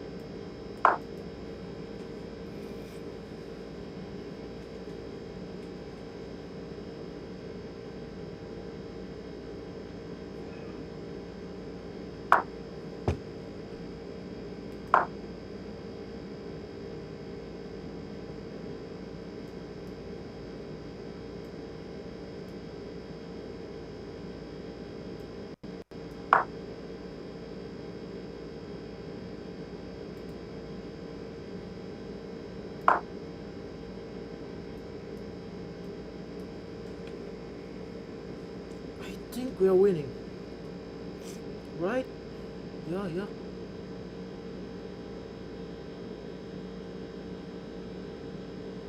I think we are winning, right?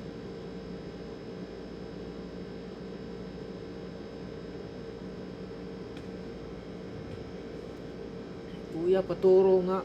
Anong gusto mong ituro? Anong gusto mong ituro ko sa'yo, Caesar TV official? Caesar TV official.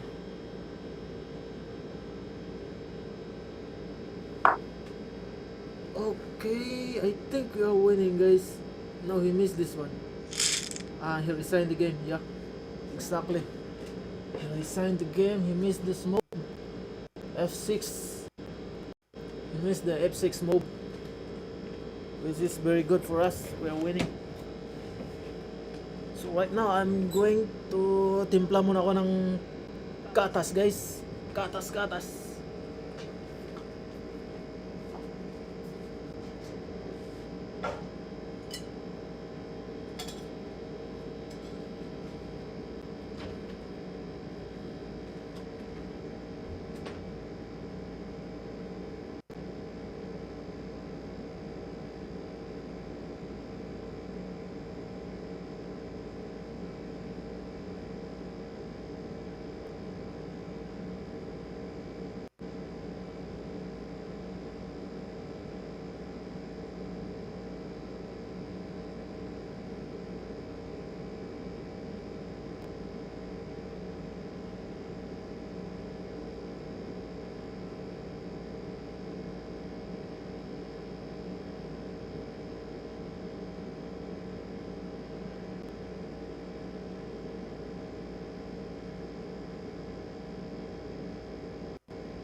Alis muna ako saglit.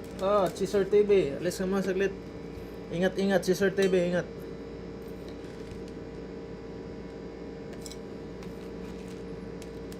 Timpla muna ako ng gatas.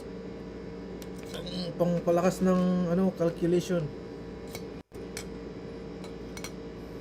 Palakas ng utak para mag-calculate, guys.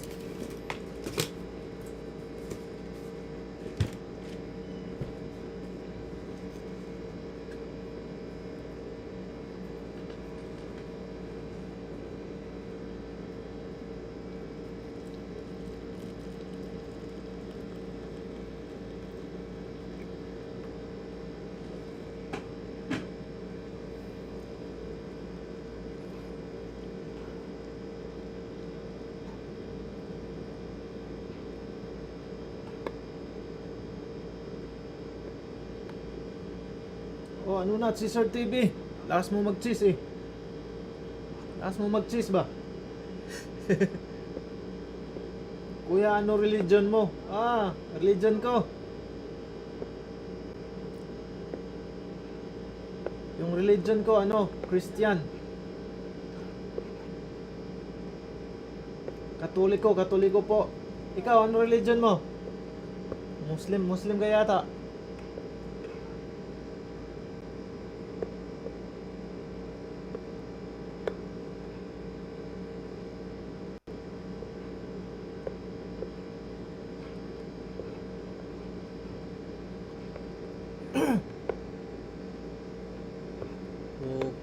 Okay, so we are 2,000 guys. We want to reach 2,100 guys.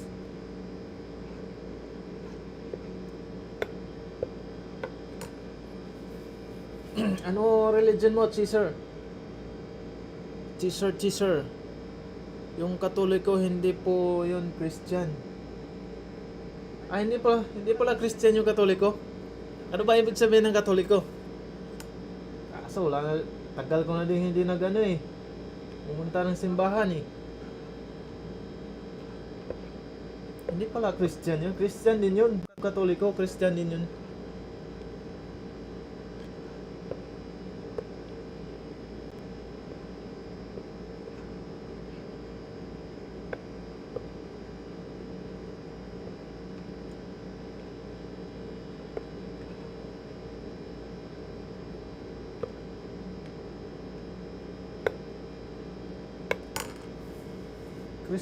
Christian din yun yata. Yung Katoliko. Hindi ko alam. Hindi ko alam eh. Hindi po ba? Sensya na, wala tayong alam dyan.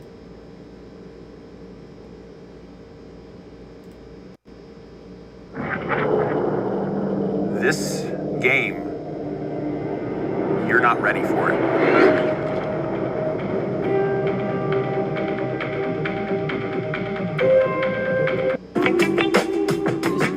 Bible, Katoliko sa mga pare ko.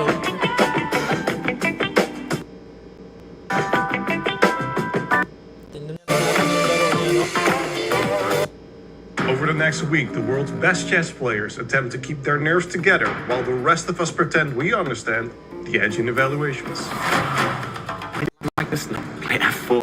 Oh, the bar drops though. This year's lineup is ridiculous. Magnus Carlsen returns once again and faces challengers like Gukesh de Moraes, Vincent Keimer, Wesley So, and Alireza Firouzja. Every single round looks like a World Championship match that accidentally wandered into another tournament. He's feeling the nerves now, Vincent Keimer. The women's event is just as fierce. Zhu Xing'er, Zhu Wenjun, Hampi Kineru, and Anna Mousjuk all ready to fight for every point like it's personal. But here's the thing that makes Norway chess different from any other event on the calendar. There are no peaceful draws. If the Glasgow game ends tied, the players go straight into Armageddon. One game, one winner, maximum stress. After last year, we know exactly how intense this tournament can get. Oh my God! So get comfortable. The clocks are ticking. The evil bar is about to go insane. Norway chess starts right now. Norway chess star.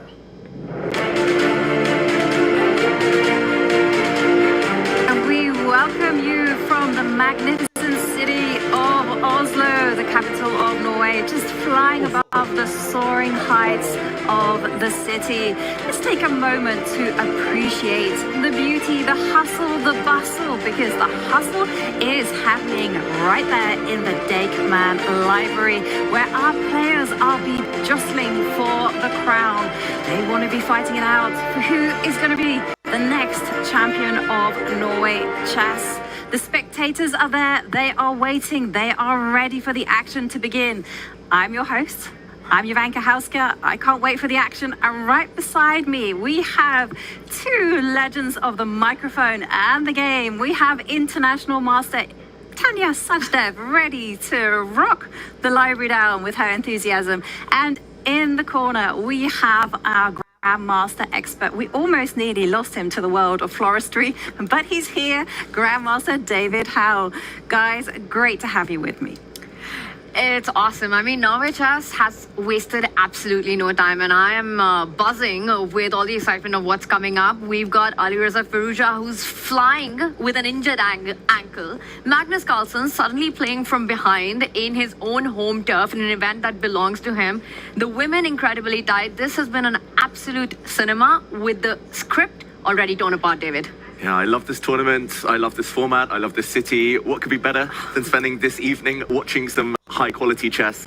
So many storylines. We'll break them down a bit later, but the one so far has been Magnus Carlsen not at his best, and he needs to do something very different today. Those storylines, well, there's something to be told there. So let's take a recap of what went down. Far. That would have been quite the shocker, but I have a feeling that Magnus has some surprises up his sleeve for today's round. I'm going to point out that Pragg, he did win his first game in the Armageddon against Wesley, but yesterday the loss against Alireza, getting checkmated with the white pieces in the endgame. I just hope he's recovered from that. Not his finest hour. Pragg, yeah, a few things went wrong, trading the queens at the wrong moment, and some slightly suspicious positional mistakes. But Pragg with white is a dangerous customer. Here we see all of the boards, lots of different colors. Where are our eyes drawn to at this early stage? There's a double Queen's Gambit between Hampi Kineru and Anna Mousjuk on the bottom left. Queen's Gambit met by a fellow Gambit. That's always a fun opening. Elsewhere, okay, still within the first 3 or 4 moves, most places, some Queen's Gambits on the board. I spot 2 King's Pawn opening, a few Queen's Pawn opening, the Knight and the English on the other one with the Catalan Bishop. That's the bottom center board with Divya and Asawaba. Quite a range of openings today we've got in front of us. The 4 pawns that you're referring to in Hampi versus Mousjuk, you know, it just really depends whether everything gets liquidated really quickly. Anna Mousjuk, does she still want to take it into Armageddon as quickly as possible, or does Hampi have something fun in this line?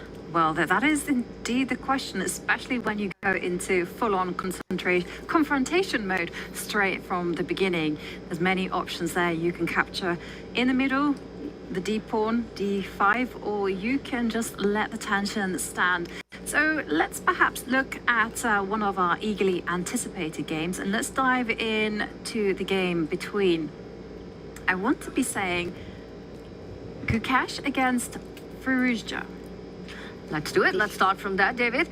It looks like a queen's gambit decline and a position that is quite rich in ideas. Gukesh has decided to place the knight on e2 instead of f3, the Carlsbad structure on the board. And to me, this is always a bit of a positional idea. White has got two plans, either play in the center, try to get f3, e4 in, or for the minority attack on the left flank. Exactly. And for Russia there, I was going to say there's several ways to play it for black as well. But trying to trade pieces off just to deal with any cramping effects, no space issues once you have a set of pieces traded like this. It's a very popular way of playing. I never really understood this, I must admit, when I was younger. It always felt like, wow, you're trading off your good bishop, you're just left with your bad bishop as black. This piece often stuck behind the black pawn chain, but if he's ever able to trade this off Russia, maybe for a knight later or a bishop, this bad bishop, then it should be fine. Still very early days, of course, very well explored territory here. I see a lot of games on the database. And the question, though, is with this very stable pawn structure that both white and black have, does white just revert back to traditional ideas with this Carlsbad pawn formation of going b4, b5, going for the minority attack, or are we going to be seeing something else? Yeah, it's funny because when I was young, like all the games in this pawn structure would just be minority attack. One kind of one-track mind, you push the pawn, you undermine with white's 2, you undermine black's 3, and you try and create a weakness. But there have been so many antidotes shown against the minority attack. It's just fallen totally out of fashion. Nearly nobody tries to play for the b4 plan anymore. Often it's met by black just blocking, often it's met by black pushing the a pawn, opening up a semi-open file. So everyone seems to be playing for the central break here. And that's what he's gone for, rook ae1. He's not keeping flexible, he's showing his hand. Yeah. He really wants to break in the center. Yeah, that's the other big plan right now. According to my database, lots of games here. One of them by Prag's very good friend, Arjun Aragaisi, playing this position with the white pieces, trading the bishop off as Gukesh just did, and planting his queen on d2. The rook swipes over to the center of the board. In that game, however, it was against Yu Yangyi, and Yu Yangyi decided to put his knight on f6, planted on e4 as black, instead of the last move chosen by Alireza. I wonder if Gukesh is aware of that. Payme, he probably is. The knight from f8 did land on that square. The idea for white, for Gukesh, as shown by Arjun in this, is in fact to get his own knight back to c1 and then go for that central break. Knight c1, you defend e3, then you consolidate the center by pushing your f-pawn, and your pieces are beautifully placed, compact in the center, and then you strike. Yeah. And everything is going to hinge on whether black can actually make use of this bishop on c8. Like, at the minute, you know, it's blocking the connection of the two rooks, and anyone who knows me knows that I don't particularly like that.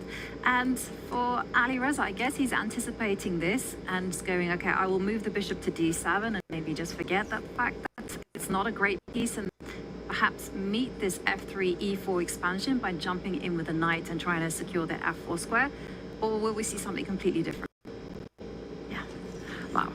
And this one's going to be quite the positional one. White trying to get those breaks in Jovanka, but it will get exciting. But it's already very exciting on our other board. You know, we spoke of Arjun, we spoke of Prag. Prag's taking on the world #1. David, this started as the knight off, and this is a move that I've been seeing Prag employ so many times recently. Push the h-pawn, go h4 as quickly as you can against the Sicilian.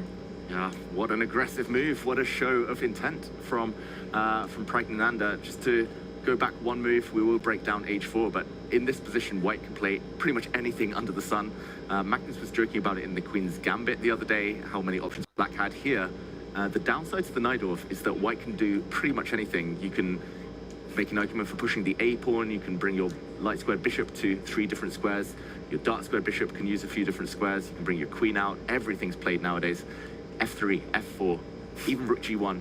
You can play positionally with g3, h3, but h4.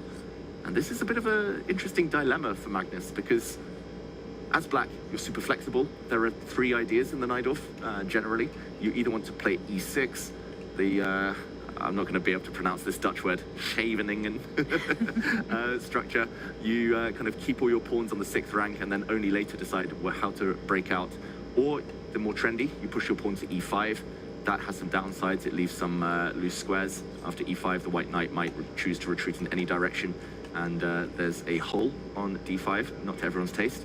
The other way, depending on what white does, is to kind of morph it into a dragon system, push the pawn to g6, fianchetto the bishop, but that's not attractive anymore due to the white pawn ready to step forward to h5 at some moment. I would say Magnus is least likely to play e6 or g6, just because e6 also blocks the bishop's diagonal, and now g4 would be possible, throwing the pawns forward. This is fascinating. I think the idea will be revealed after Magnus plays the move e5. I must admit I've never really studied this in any detail, but the question is whether Magnus has.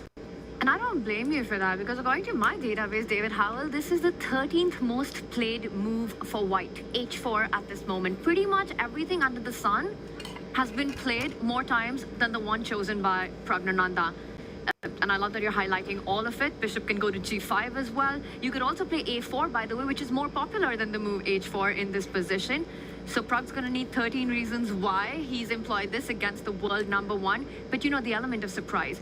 And I know it's early in the game with a 2-hour time control. No increment until move 40. If you can actually get your opponent to burn the clock a little bit early on in the opening, it's something that becomes a weapon later. Definitely. And it's going to be decision time for Magnus. Will he make the committal move e5, determine the pawn structure? Will he perhaps go for development? I don't think we're going to be seeing an e6 like David's indicated, because then g4 space. And I think that's perhaps one of the traps on this position. Anong gusto mong Well, i-search? definitely Caesar TV. bold approach there from Prag, and they do say fortune favors the brave. Maybe let's take a pause from this one and go back to our bird's eye view, because I want to get your opinion on what's happening between Vincent Keymer and Wesley. So it's their top right in blue, because I feel the tension in the room there. Yeah, and this game has had many moves already, and Imagine being able to build anything just by thinking about it. Meet base 44. okay, let's jump in and check it out. There's a knight on f5, always a bit scary from the black side. Always feels a bit uncomfortable to be looking at checks, forks. The white queen has also got a diagonal to stare down against the black king. Maybe a quick action replay, see how we got here. It was a Berlin defense. No forced draws here this time, luckily. Wesley, so rock solid Wesley. He loves this opening.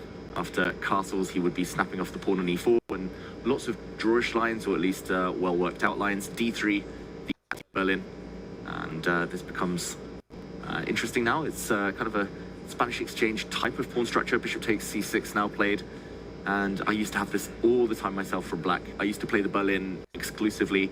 Everyone used to play this against me, and I used to quite enjoy it until these plans were found of white just very quickly trying to break in the center and opening things up before black has a chance to breathe. And that's exactly what Vincent Keymer does. c3, he's ready to power through. Boom, d4 explosion. But b5 kicks the knight back, kicks it round to a nice f5 square, and the moves keep coming. Rook f8, d4, hitting the bishop back, queen c2, and Wesley, under some pressure, decides to trade off pawns. White has a nice center. White has a hit now on c6. I've got to say, visually, it looks really nice for white. I also want to draw your attention to the clock times. Ito ba yun?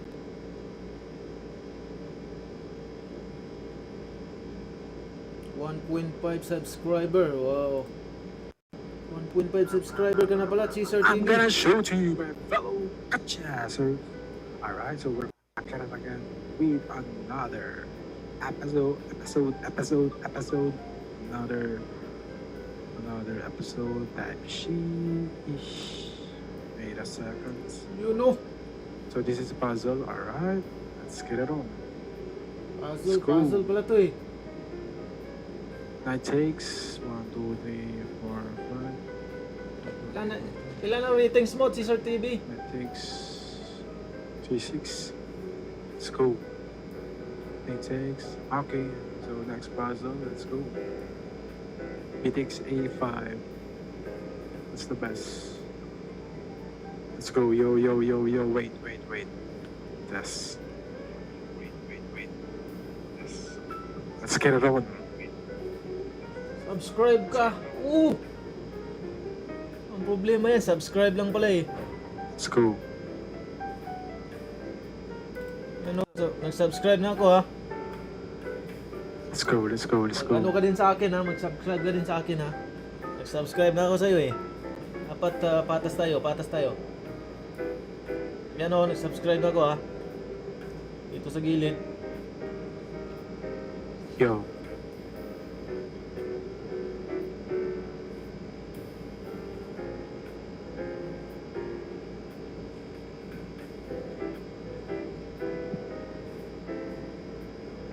Subscribe na ako sa gilid ha.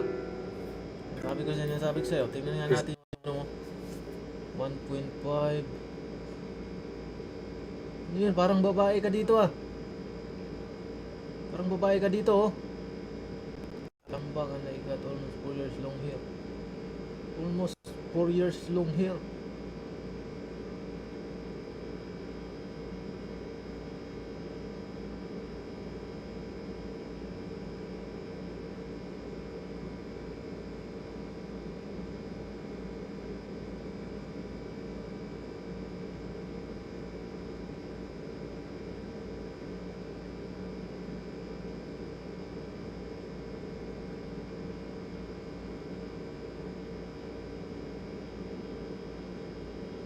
Marami pala yung video mo. Video. So marami ka palang video dito.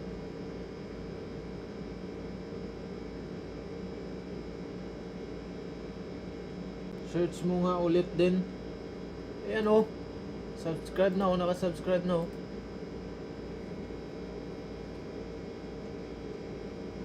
Aray mo. Parang babae ka dito. Tingnan no, mga babok mo. Okay, try natin. Saan ba yung...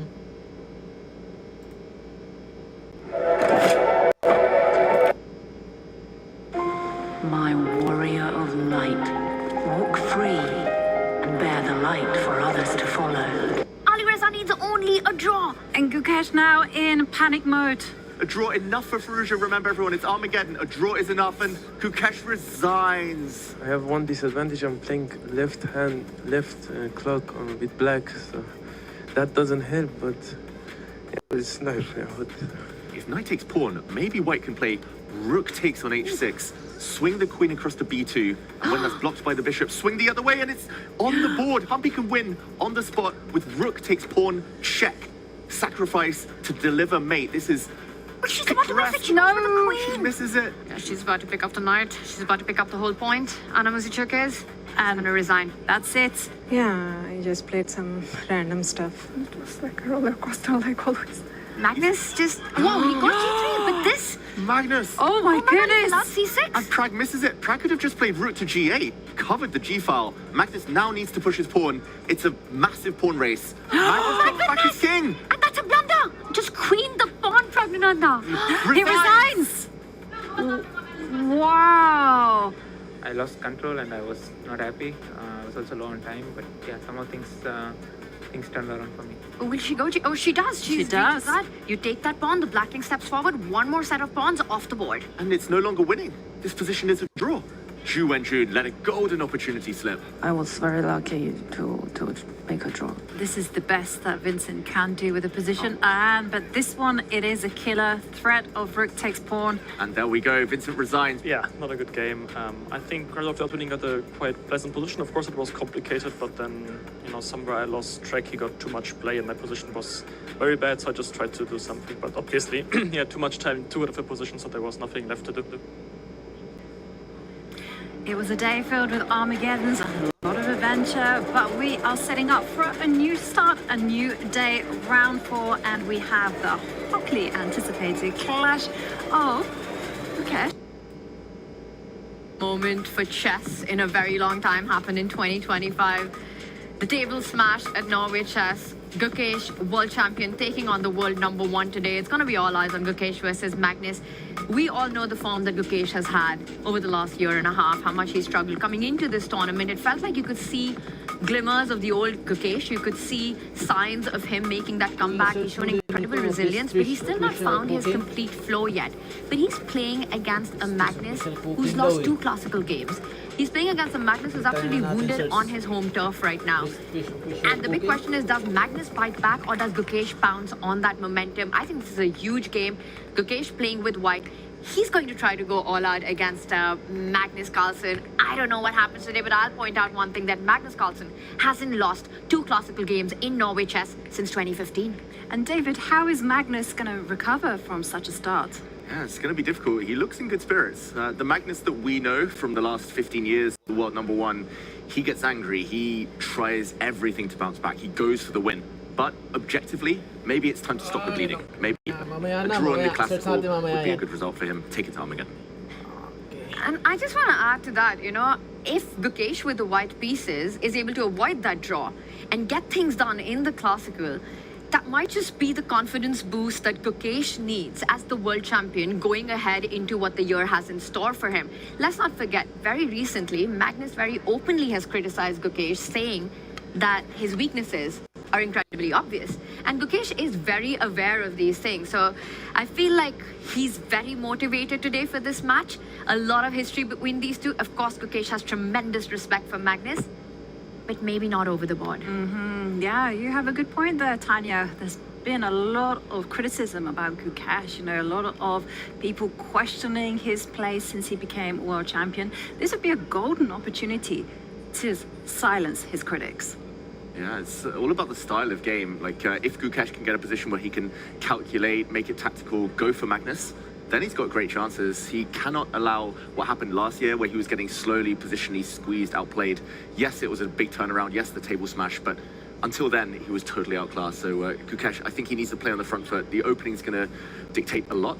And yeah, if Gukesh can outplay Magnus and win, that would be a total year changer for him. Absolutely, and I think exactly what David said is what Praggnanandhaa showed yesterday in his opening preparation. The way he handled it, how he dragged Magnus into those battles where there are opportunities for both sides to go wrong. I mean, that game was a swing of fortunes, right? There were so many turnarounds, and in the end, Pragg was tactically incredibly aware to take advantage of that one blunder. And I think Gukesh has to show that same kind of fighting spirit today if he has to have any chance against a wounded Magnus, who's definitely going to be looking to biting back hard. You've got Pragg in front of us as well. I really loved Jovanka when he joined us yesterday, how he didn't let the win get to his head. No, he was very humble about it. He said it wasn't a game to celebrate, and he was going to be focusing on today's game, where he's playing black against Vincent Keymer. Yeah, this is going to be interesting. We talk about momentum, how it can be huge beating Magnus. There's always a bit of a celebration afterwards, but Pragg, no, keeping it professional. Big game for him. Big game for Vincent, who I'm going to say has struggled so far this tournament. Has looked maybe not as energetic as he has done the last few months. Vincent losing all 3 Armageddons he's played so far. As we see Pragg getting checked here, checked off the board. Will we see some checkmates on the board later? And yeah, it's going to be fascinating today. Feels like a big round just before the rest day.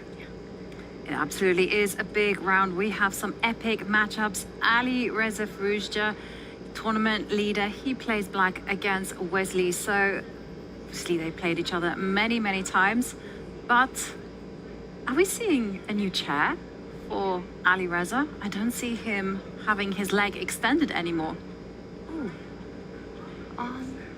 We would have to get a confirmation on that, but I mean, his chess has been as impressive as his posture has in this tournament. You know, I have a conspiracy theory. I think when you put your leg up, I wonder if the blood rushes to your head and makes you that much faster. By the way, Jovanka, there you have it. Still, he's found a winning formula, right? It sets the tone. He looks like he is the king of the playing hall, and he's playing like that. Yesterday, winning in Armageddon against Gukesh. But Wesley is also now kind of working himself into form, having won his last 2 Armageddons. Yeah, Wesley's looked quietly confident, I would say. The lifetime score between these two is 2-2 in terms of decisive games, a bunch of draws as well. This one's going to be tough. Firouzja does get a second black. If Wesley, talking about styles, if Wesley can get it maybe more positional, slower, is able to pin down Firouzja on the defensive, then he might have chances. But another huge game, this time in Norway Chess Women, where it's been a kind of differing tale for these two players. One looks bang in form, the other hasn't been quite at her best yet. No, and Bibisara Saubeva currently leading the tournament by 1 point. But that lead was chipped away yesterday when she lost in an Armageddon to Divya Deshmukh. Whereas Ju Wenjun is 3 draws in the Classical, but 3 losses in Armageddon. And yesterday was an absolute shocker by the women's world champion. In that end game, up a pawn, it felt like it would be child's play for a player of Wenjun's level to convert that, but instead a big mistake.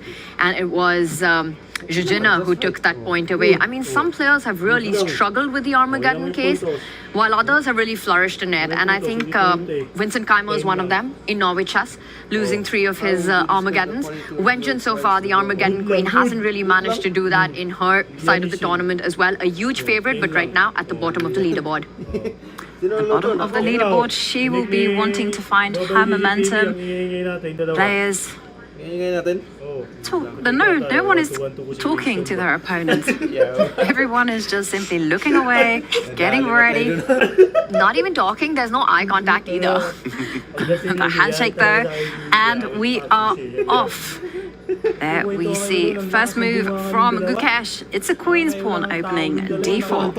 Okay, already different from last year when Gukesh had white, the famous table smash game. He started with e4, it was a slow Spanish, and eventually the middle game went Magnus's favor before the big turnaround at the end. This time d4.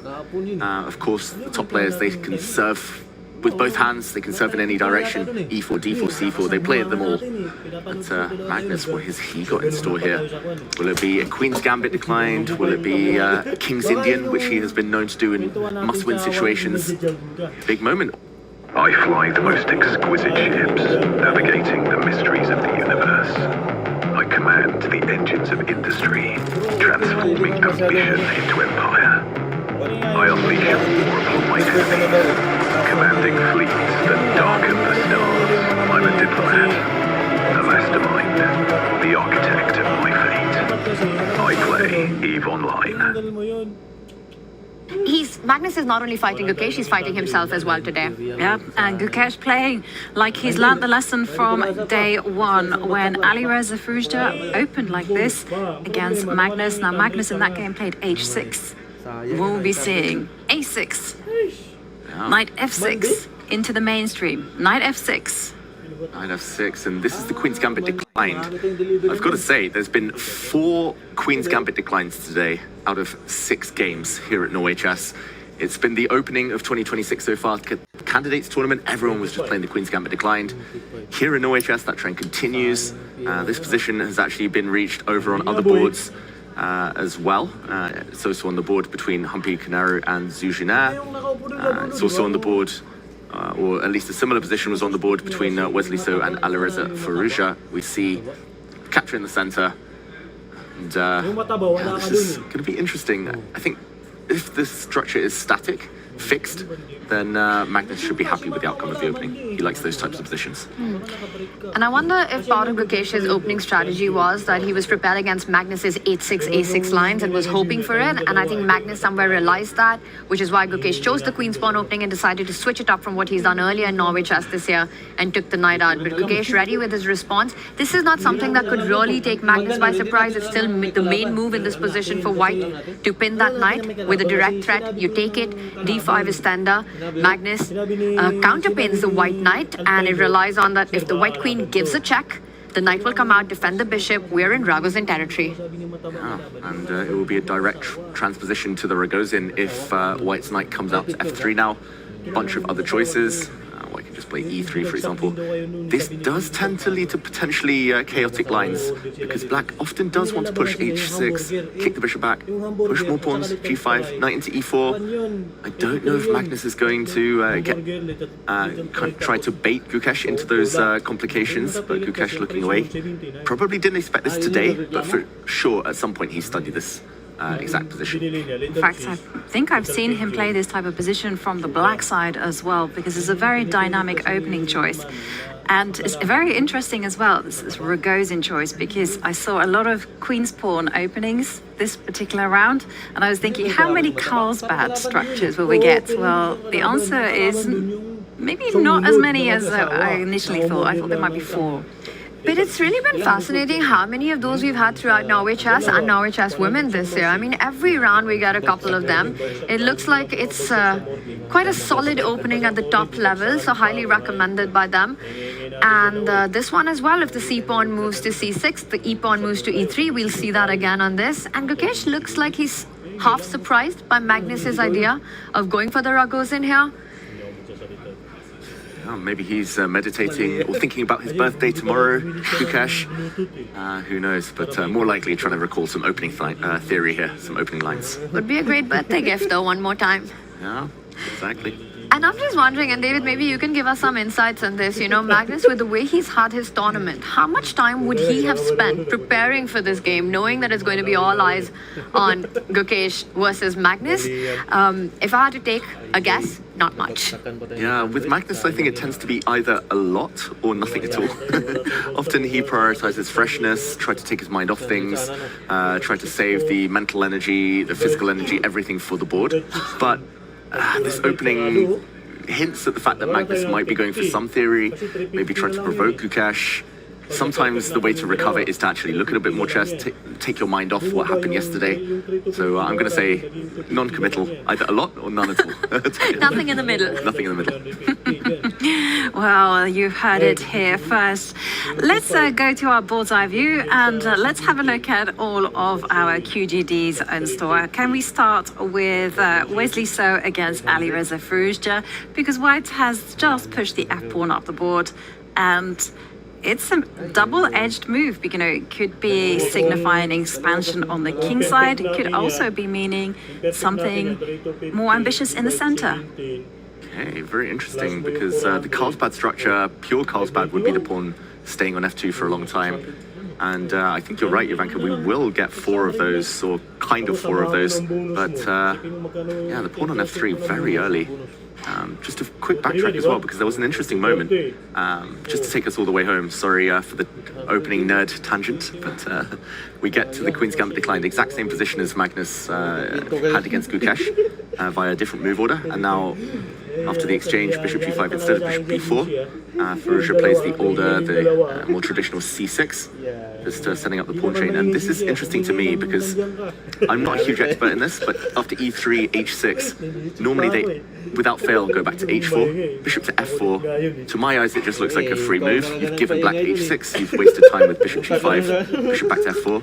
I think players are doing this because when a knight gets to e5 in future, it's harder for black to ever achieve f6 due to some weaknesses on the g6 square. But yeah, I could be wrong. There could be other reasons. Bishop f5 tries to take advantage, and I mean, let's try and understand, like, why is White wasted a tempo? So a lot of times in the Queen's Gambit decline, White has this idea of going long castle and getting positions with opposite side castling in the middle game, right? And then h6 proves to be a hook. What surprises me is that Wesley's made his intentions really clear with f3, that firstly he's going to plant his knight on e2, and very likely we might see a queenside castle with g4 coming in, and using the idea of g4, g5 just exploding on the right flank as early as possible. It does look like prep, 1 hour 58 minutes on the clock, the speed with which Wesley's played as well.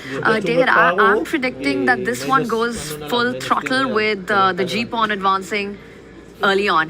I don't see e4 happening too soon here.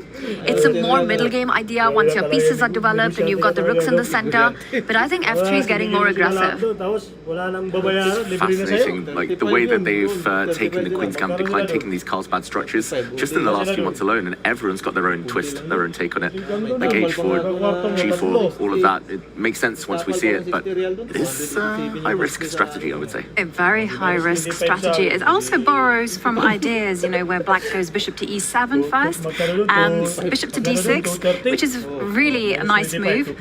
But David, can we just retreat the move once and put the knight on d7, because I really wanted to show you one kind of cool point about going g4 and h4. So you go g4, bishop h7, h4, queen comes out to b6, and you can defend that pawn by going rook h2. yun eh. Like, when do you see that? Mali yan, boss. That's very nice. That is a very cool maneuver. Like just total clearance Yeah. of the board. And yeah, suddenly G5 huge threat. I was also going to say, Ivanka, like maybe after, I'm not sure exactly works here, but like let's say Black just spends a move. If White breaks with G5, there are always ideas. I don't think it quite works here, but like Bishop C2 that I've seen before, attacking the White Queen, attacking the Rook. Probably White has many ways to an advantage here, but yeah, I mean, taking here, and this could get crazy, this type of position. Maybe the Queen swings across, hits the Rook, hits the Knight. This is the type of thing we could have seen, but Bishop D6. Alireza trying to get pieces off the board, but the question is, not yet? Or does he take this bishop now?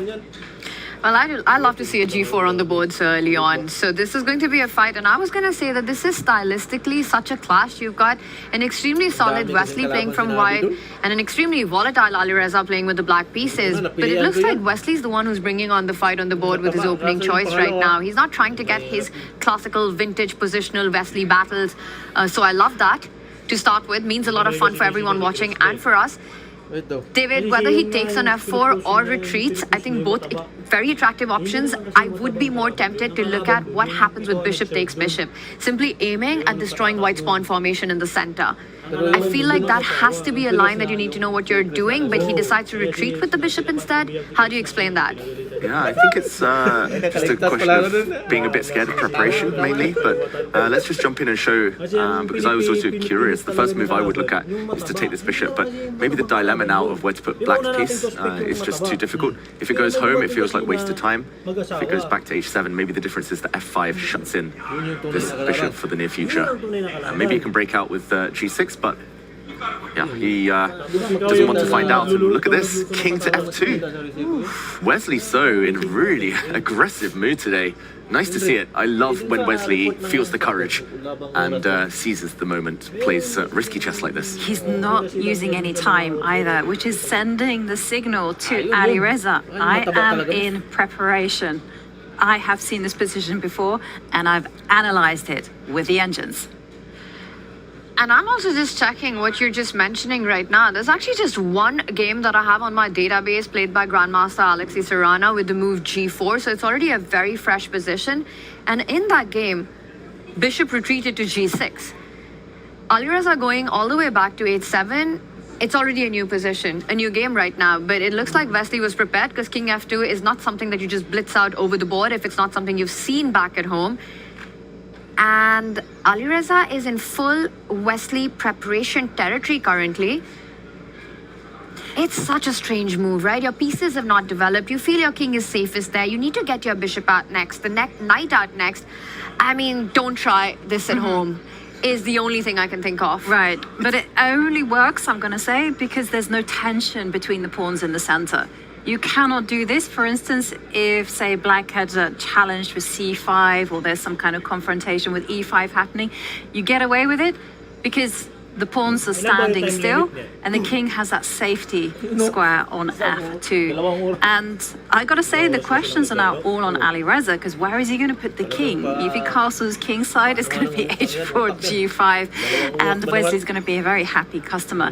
And I also wanted to point out that you can go bishop d3 as well, grab even more space with those exchanges, go knight to e2, connect the rooks, and it just feels like white's play is just flowing.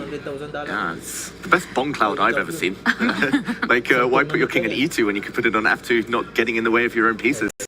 And he's borrowing some ideas from the Jabava London as well. Like, this is a very typical idea in the Jabava London where there would be pawns on c2 and e6 most likely, but you just push the kingside pawns and keep the center closed, hope to gain space as much as possible. If I had to predict how this game would develop with seeing this king on f2 and trying to draw out of some pattern recognitions from some other openings, I would believe that Wesley at some point brings out his knight via e2 and g2, plants his queen on d2, gets the bishop out of the way, maybe trades, maybe doesn't, I'm not convinced with that, and then plants the rooks in the center, looking for that e4 break at the right time, or then deciding to go h4, g5. Alireza on the other side.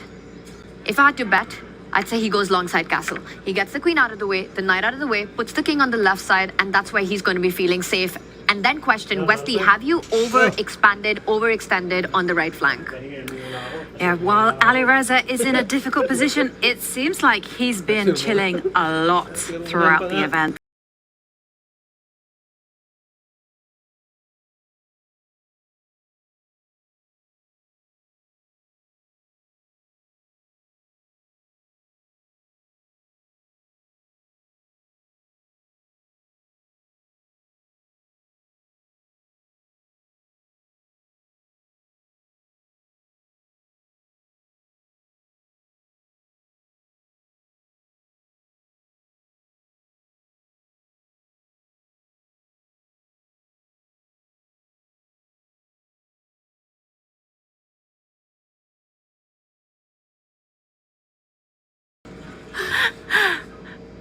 We're with the classics today. I'm speechless. That was just brilliant. Love it. Why was there a flying ding in the video? Who knows? But that's real footage from the last 48 hours. Of course it is. No one's questioning that. That's exactly what Alireza's been up to here.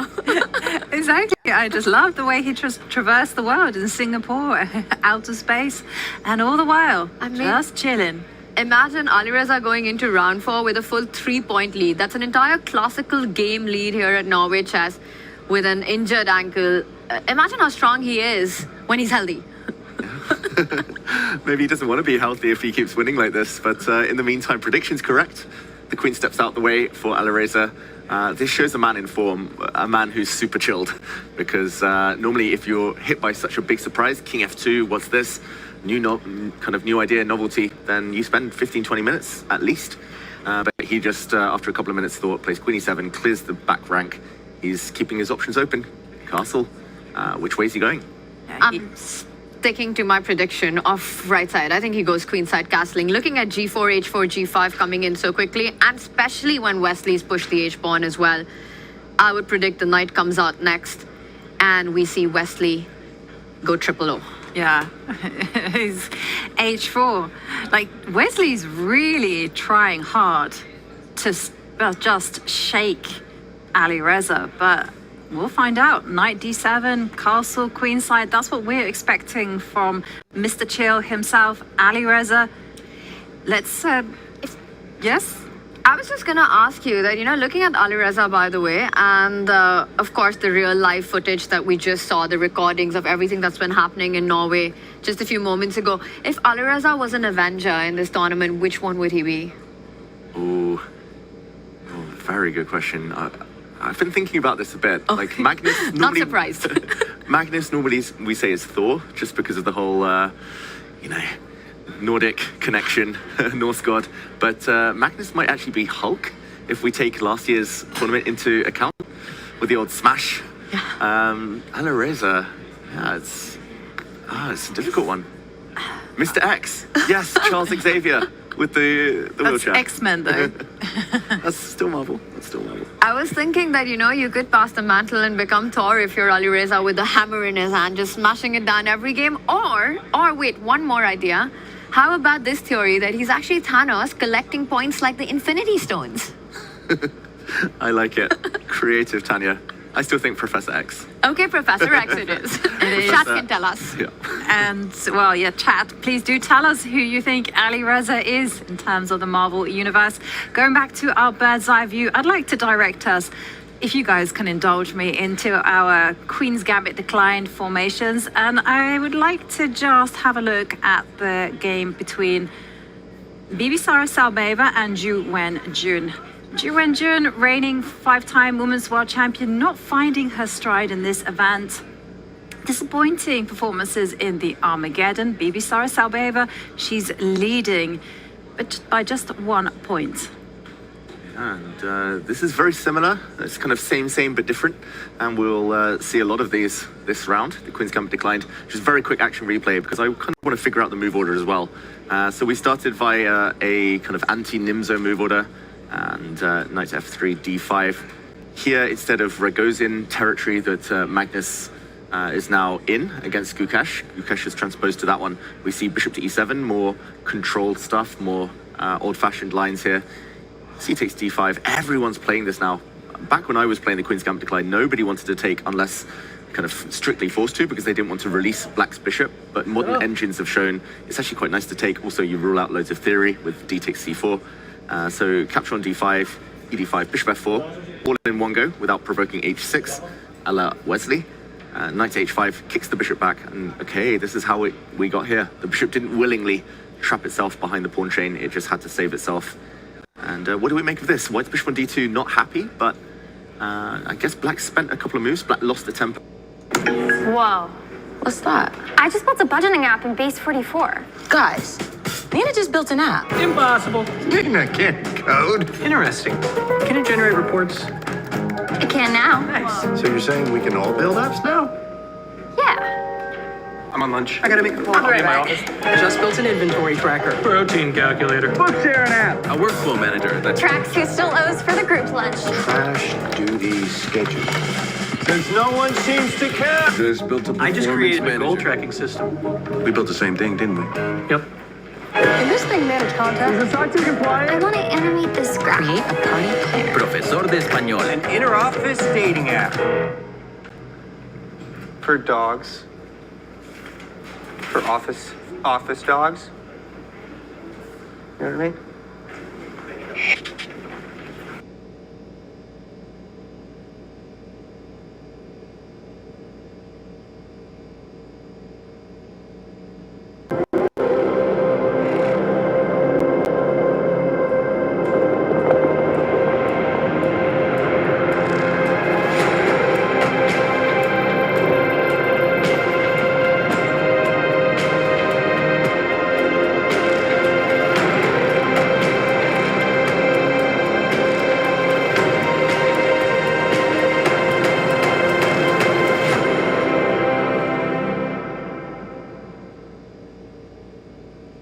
Possibly. Although, if there is an exchange of pawns on c5 and it goes to an isolated queen's pawn position, the knight on f3 tends to be quite well placed. So I totally understand what you mean there. I think actually, Ivanka, with the bishop on b4, it's pretty much a transposition to an Indo-Indian. Maybe just one tempo here and there due to the whole knight h5, knight f6 stuff. But yeah, it's interesting. Knight on f3, there's pros and cons. It could get pinned more easily, but it's also slightly more active than it would have been on e2. And here I expect Bibisara to try not to take yet, to try and keep the tension a bit later. But once the black knight comes out, there will be this decision time. Either black will capture on d4, white has to accept an isolated pawn as well, or she's going to have to take and play against black's IQP. Yeah. Very fascinating. I mean, I would love to keep the tension in this position, but you hold on too long, then you're inviting Magnus-esque c4 from his game against Alireza. You were saying Pillsbury attack. I think after that game, we can almost call it the Alireza attack to plant the knight on e5, go f4, go g4. It got him an entire classical point against Magnus. Would become an attractive plan if Wenjun does go for that. We see castle, so we might be seeing that being played out here. If Wenjun decides to expand on the queen's side, the board gets divided into half immediately. Yeah. She won't play c4. Yeah. It's not her style. She's also not ready, right? Objectively, probably not. Just to put it on the board, c4, the bishop probably goes back this way. Let's say black plays a6 to try and get b5. Doesn't feel like she's ready to be undermined here, b3, e4, but maybe now as well that Alireza idea comes with more force. You just don't want to block the center knowing that your opponent can attack on the king's side, and you've already castled. And maybe we switch up the move orders a bit, and the bishop on d2 suddenly is beautifully placed for an attack on that right side. No, but I completely agree with you. I think keeping the tension makes maximum sense. Maybe you can instead, in our live board, we see that this is not looking great for black. White just seems to have a free hand on that right flank. Just go b6, get your bishop out. You could also think about just developing your knight to c6. I would be choosing one of these two options if I'm black here, either b6 or knight c6. When in doubt, take out your pieces. Makes sense. Knight c6 will force that decision. Either black takes on d4, symmetrical, or white takes on c5, and some small imbalances. But there, white's bishop is a bit more passive. So I agree, Tanya. I think it'll be one of those two, more Zhu and Zhu's style. Yeah. Well, the opening stage has been set, and we're going to take it to our very first break. When we return, we're of course going to bring you all of the action. So stay with us.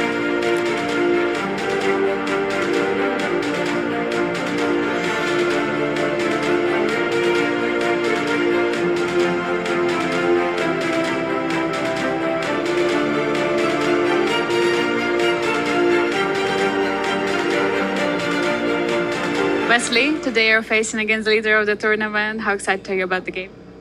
Well, very excited, yeah. I mean, yeah, to be honest, he's running away with the tournament with 2 wins in the Classical.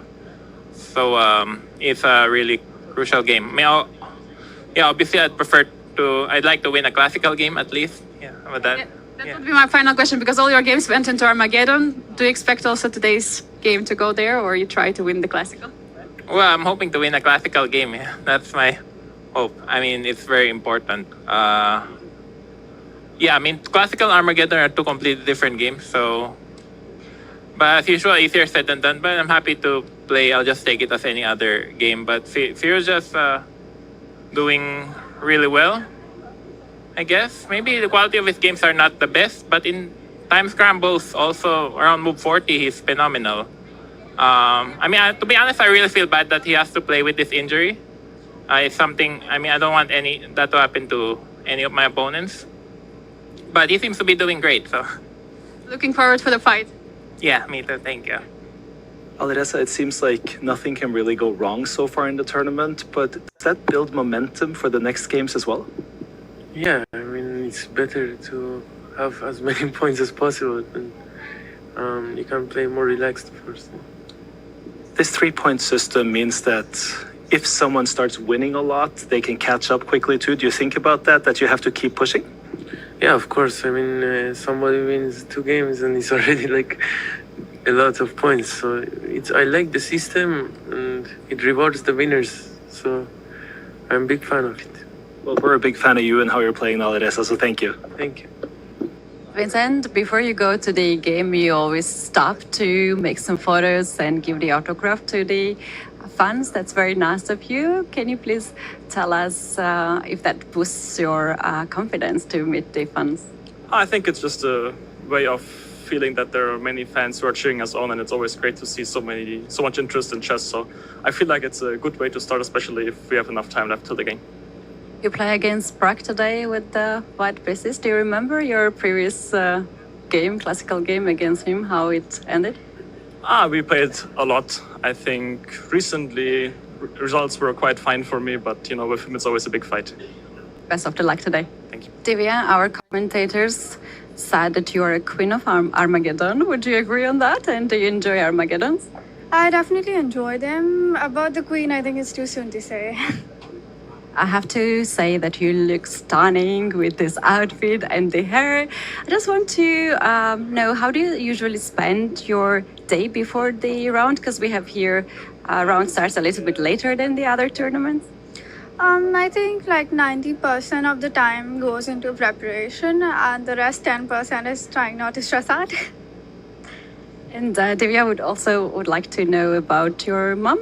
You have her support here. We have seen her around you. If you can tell us the importance for you to have your mom here around you. I think it's very important to have some kind of a support system, if not your parents, because the life of a chess player is quite tough. So especially after painful games, you need them. And yeah, it's very important to have them. Best of luck today. Thank you. Pippisara, I have to compliment you before you go in, because those are the coolest chess shoes I think I have ever seen. Thank you very much. It's one of the favorite because they're very beautiful. But how is that? I mean, coming in and having an outfit that you appreciate, things like that, does that help build confidence and that you feel you can take that into psychology on the board as well? I'm not sure. I just want to look good. And how about your playing right now? Do you feel good with the game so far? Yes, I think this will be a very interesting tournament, and I hope I will show my best. Good luck. Thank you. Divya, I just talked to Pippisara, who had these amazing shoes coming in, but it seems like you're actually beating her at her own game today. Well, I haven't seen her shoes, but I'm sure both of us are wearing beautiful shoes. But that leaves me thinking. It does seem like the younger chess players coming up today, they do have a bit of an edge, a bit of an attitude, and they like to present themselves as well. Do you feel that resonates with how you see things as well? For me, it's kind of a stress relieving thing to do before a game, that I just get ready, and chess is the last thing on my mind. So for me, in that way, it is important, but generally I don't care so much. Well, what we do care about is your play so far. It's been excellent. We're looking forward to today. Thank you. Thank you so much.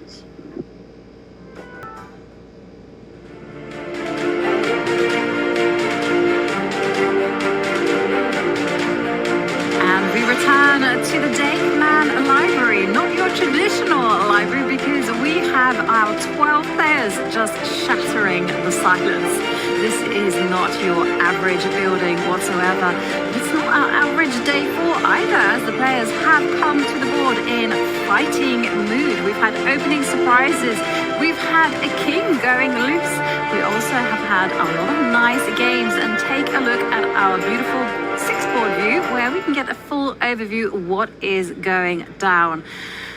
And I'm excited by what I'm seeing right in front. I see a lot of combative chess.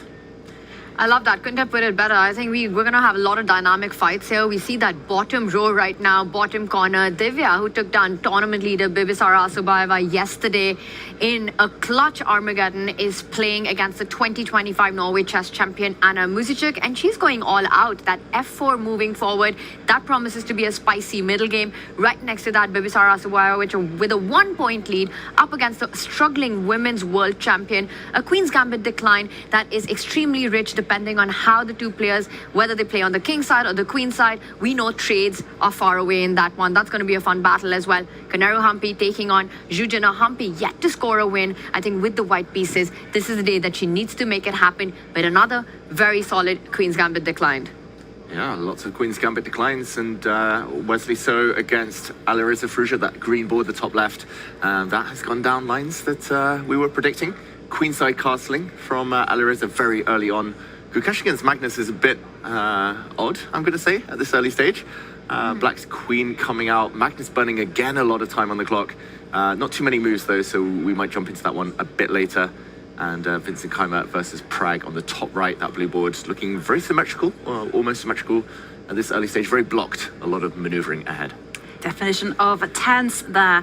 And guys, we have not yet done our prediction game. Let's do it. Let us do it. So far, David is in the lead. But with 1 point. 2 points. 2 points. Oh, was it 2? And I was closest on the other day. I think it should be 3. 2.5 at most, but you still get 2. Okay, I'll take the 2 points. We really need to play catch up today. So, Jovanka, do you want to go first? Or David definitely doesn't get to pick first because he's leading the I've gone last competition. every day, guys, but I'll still happily go last. But he's just following the pattern, and I'm like banking on the fact that there will be a day where there is a bloodbath on the classical. So I'm going to stick with that, and I'm going to say for yours. Yours is normally 4, so I'm going to go for 4 Armageddons. You're going for 4 Armageddons, 2 decisive results in the classical. Yeah.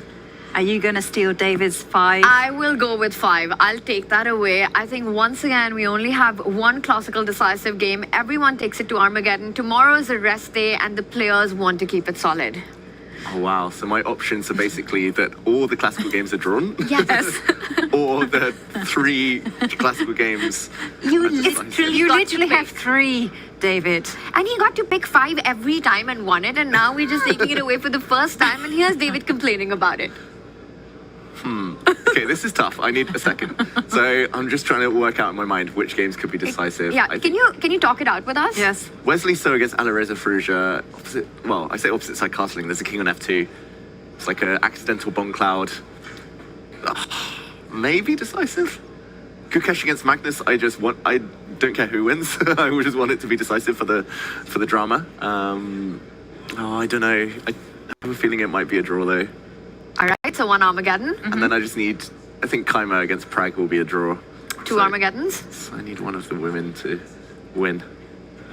Okay, I'll say 3. 3 Armageddons, 3 draws. We've got him, Tanya. I think we've cornered him this time. This is our best bet. So we've got some teamwork going on here, yes. We need to gang up to have any chances here. It's our best shot. So you're going with 3 Armageddons. Guaranteed. Yovi's picked 4. I'm going with 5. Okay, well, you heard it here first. If you also want to make a prediction, well, get writing in chat. Maybe there can be a vote.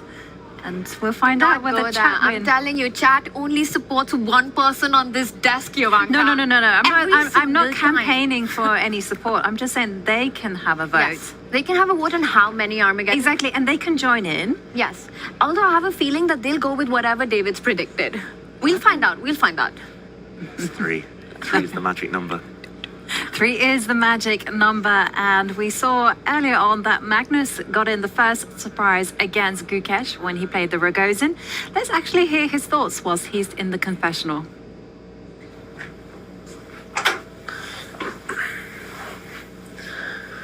My coach Peter generally tells me that if I manage to surprise him, I probably surprise my opponent as well.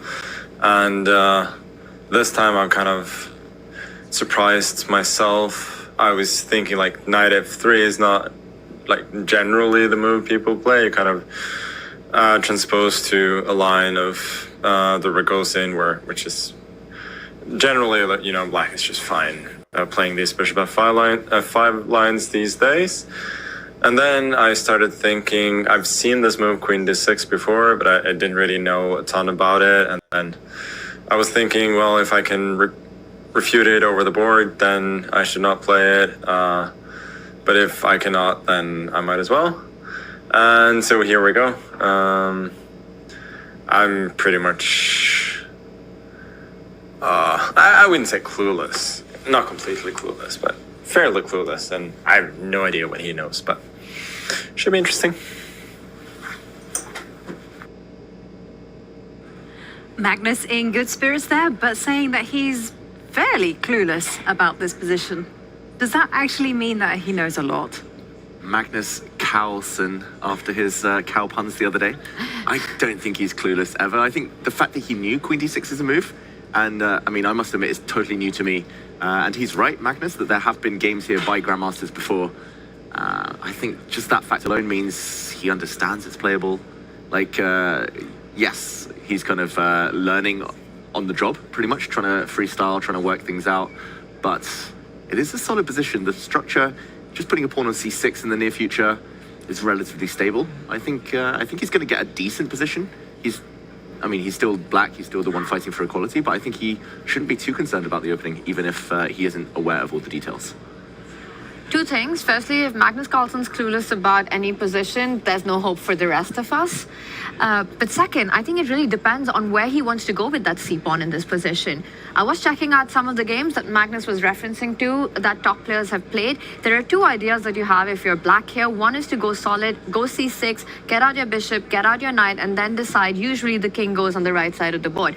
The other more active plan, which Grandmaster Wojtaszek had in his game against former world champion Hu Yifan, was to get the bishop out first, put the knight on d7, and then play c5. Go direct in the center. The queen can then decide. It's flexible at d6, whether you want to put it on b6 or keep it where it is. Also, where exactly you want your king. And the one thing we know about Magnus Carlsen, he loves to delay castling. And I think we're going to see that storyline today as well. Firstly, to understand Magnus's mindset, what sort of a position he has, it all depends on how far he goes with the c-pawn. Yeah, fascinating. I think Magnus, kind of coming into this fresh, I would be surprised if he goes for any c5 ideas, but the fact that he's pausing, and he did invest nearly 14 minutes on queen d6, and now he's been thinking for nearly 10 minutes again. The trend continues of him spending long time kind of trying to be a perfectionist at these early stages, but I do wonder whether he still has that creative urge, because it has backfired the last few days. Yeah. Yesterday, that creative urge is what made him sacrifice the second exchange. And the fact that you just don't have enough time at Norway chess, you only get 10 seconds after 40 moves, you don't have time to actually work and navigate your way through complication. It really turned out to be the move that would haunt him later on when he had an easy win. So maybe not to go for those artistic ideas, to keep it simple, to keep it safe, taking it to the Armageddon with the black pieces will not be an absolute disaster.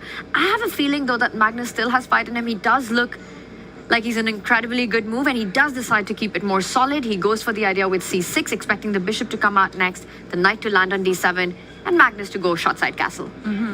Interesting decision, though, actually, that he chose to advance the pawn on c6 and solidify the center first, because suddenly there's more options for white. White is going to obviously go e3. You want to get the light squared bishop out. And then the question is, black's worst piece in this type of structure is usually this bishop there sitting on c8. It normally doesn't have a role, but if you get it out to f5 really comfortably, then you can be very satisfied with your position. And my question is like, once the bishop comes out to f5, are there possibilities of coming queen f3 or something, some kind of pressure?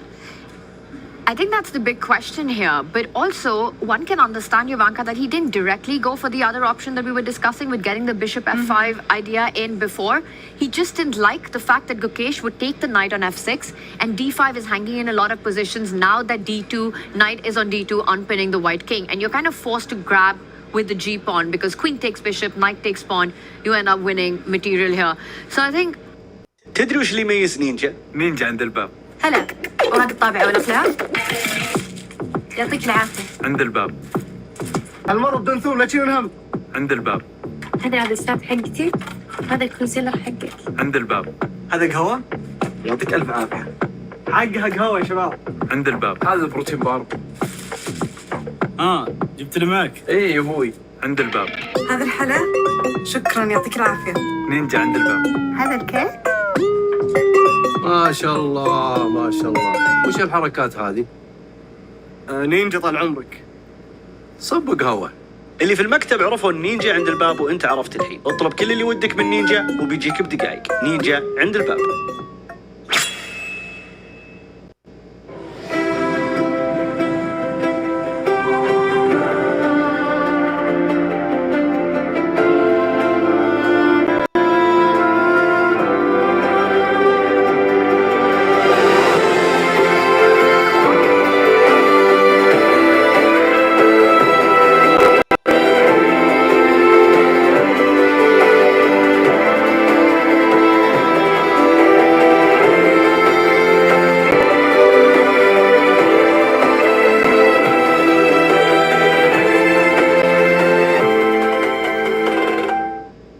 Queen f3, typical idea in another line of the Queen's Gambit.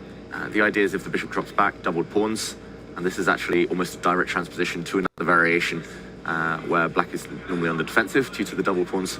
The question is whether, instead of retreating the bishop, queen to e6 holds this this construction. Maybe, I'm going to say. Looks a bit superficial, but I don't see anything wrong with it for black. What do you think? How's Gukesh feeling about the outcome of this opening? Because he started with the queen's pawn opening. A sort of a second option for Gukesh. We often see him with e4, best by test, is what he prefers to play. And then had an early thing, decided to go knight f3, which as Magnus said in the confessional, is not the most popular move. Black seems to be doing fine. In fact, I checked, it's the fourth most played move after the queen jumps outside. The e3 possibility, knight f3, definitely not the most thematic in the position. And now he's here after c6. Magnus has made all logical moves, nothing out of the ordinary here. And Gukesh in a bit of a long think. It's like, it's not very natural. What's the progress path for white here? Gukesh confused about his development options. I mean, e3 feels like a hand move here, but he's not making it. No, he's not making it. So he's kind of asking the questions. Is queen c2 the better move in order just to stop that bishop coming out to f5, trying to induce moves like g6? Well, the decision is there for Gukesh. e3, queen c2. I think Gukesh senses that right now is a time for him to be precise in order to get that very small advantage. Let's pause from this game and let's go back to our bird's eye view, because I want to see what is happening in the other games. And I've got my eye on two games in particular. One is Vincent Keymer against Praggnanandhaa. You mentioned earlier on, David, that that game was locked. I'd like to go there. Okay, let's do it. Let's lock it up, this decision, and play knight to d5 if you're Vincent Keymer. He's asking for a change of pawn structure. This game came from... Wow, I thought it might have come from a Sicilian, but kind of by transposition, it came from a Reti, which Vincent Keymer used to play a lot when he was younger and has kind of gone back to. Often if you're not in top form, it's nice to go back to openings you know very well, go back to basics, not try to be too flashy, I like it. And okay, one question for black. Do we capture the knight or do we just ignore? I don't think it's a threat to take this bishop. There we go, he actually just castles. Taking this bishop, it's a locked position, so knight's probably just as valuable as bishops. But out of curiosity, why do we think he didn't take this knight? And why do we think Pragg might refrain from taking it in the near future? Which way would white take back? I would be very tempted to take it back with the c-pawn, just simply towards the center, and hope that that the bar doesn't fall down. I'm not sure if it's the best option here. And then eventually I want to get that f-pawn up the board.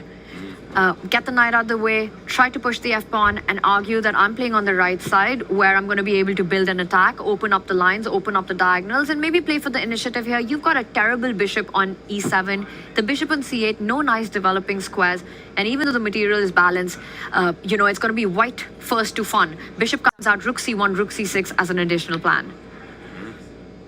Yeah, I agree. Maybe white's just too fast here with some threats, some initiative. So castling for Pragg. Yeah, what useful waiting moves does Vincent have? How does he build? Now it's harder to get the f-pawn forward with gain of time. These closed positions where not a single trade has happened, all the pawns are on the board, all the pieces are on the board. It's about trying to get all your pieces at the right spot before you break with the pawn, right? Before we go with the idea of f4, you want to get your bishop out of the way. You want to move your queen away, get the rooks to the center of the board. So I would be looking at starting with those plans. Get that bishop either to d2 or to e3. If you want to put it on e3, maybe h3 is a useful move to throw in, just stopping any ideas of the black bishop coming out or the knight jumping forward. Yeah, and I was actually going to say one square you have to be very careful about putting the bishop to is b2, because if you're thinking b2 in order to set up some f4s, well, you have to always be worried that there's problems, because after b takes c4, there you can see the evaluation bar went down, well, white is going to be obliged to go knight takes knight, because the pawn on e4 is loose, as well as the bishop. So knight takes knight, and I guess this change of pawn structure doesn't favor white. No. Not sure exactly, maybe just some kind of minority attack. a5, a4 very quickly. And you've got a nice beast jumping into the middle with d4. So that's not a way to build up. So let's kind of like deal with a more natural one, which Tanya suggested. I just wanted to point out these small little details. I'm actually really glad you did, because bishop b2 f4 feels like such a nice way to get it in if you can make it work. But just not enough time right now because of tactics along the b file. Bishop d2, it just feels like a really slow game and going to be a bit of maneuvering, but I do feel that white can push on the king side. While black has play on the queen side, once f4 does come, that knight gets out of the way. I just feel like there is poison in this position. Right now, not so apparent, but this isn't going to be a lifeless draw. Well, one quick question that we have to establish before we delve into whether white can develop the pieces is black actually threatening b takes c4? Good question. I think white will take back with the b pawn happily, and it's just about whether black's access of the b file is significant or not. I'm always skeptical. I always believe that having the key to the position, black can take on c4 anytime. White's never ever going to take on b5. I think having the tension to break the tension is quite a nice weapon. But talking of tension being broken, Vincent Keymer does take the bishop. Controversial decision, unless he's got immediate action on his mind. Maybe queen takes, he's just going to go for that plan. Not going to hold on. Just knight h4, f4. Let's go. Right, because it's a really strange looking decision, I want to say, because the bishop on e7 looked like black's worst piece, let's face it. And white knight looked like white's best piece. And we're taught, don't make those kind of trades. But yeah, it has to be to do with the opening up of the dark squares. So, wow. Can we kind of try to peek into the future and see whether we like this decision? I'm actually really surprised with this decision. That bishop was not going anywhere, and if black captured on d5, that would be on Vincent's term. His pawn structure only improves here.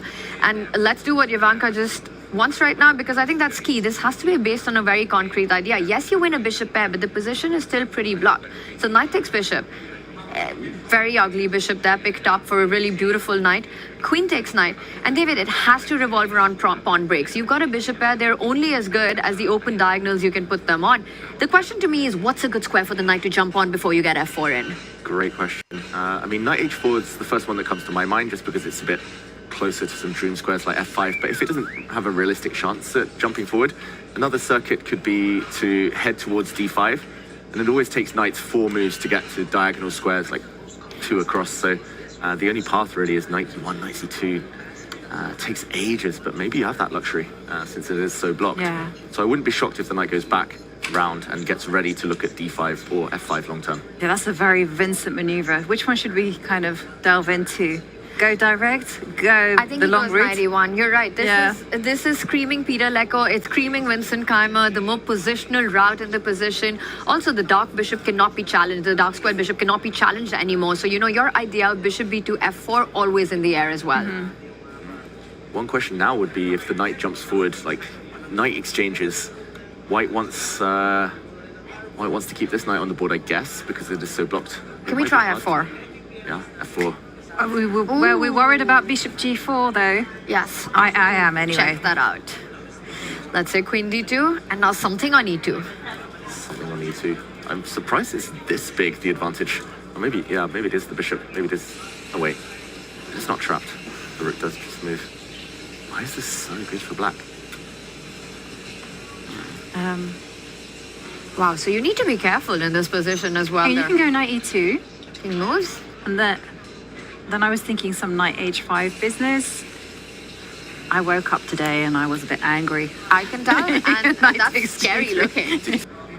There's also pawn takes pawn as a way to, like, yeah. and then queen f6 is, you know, nice transfer. Or Yeah.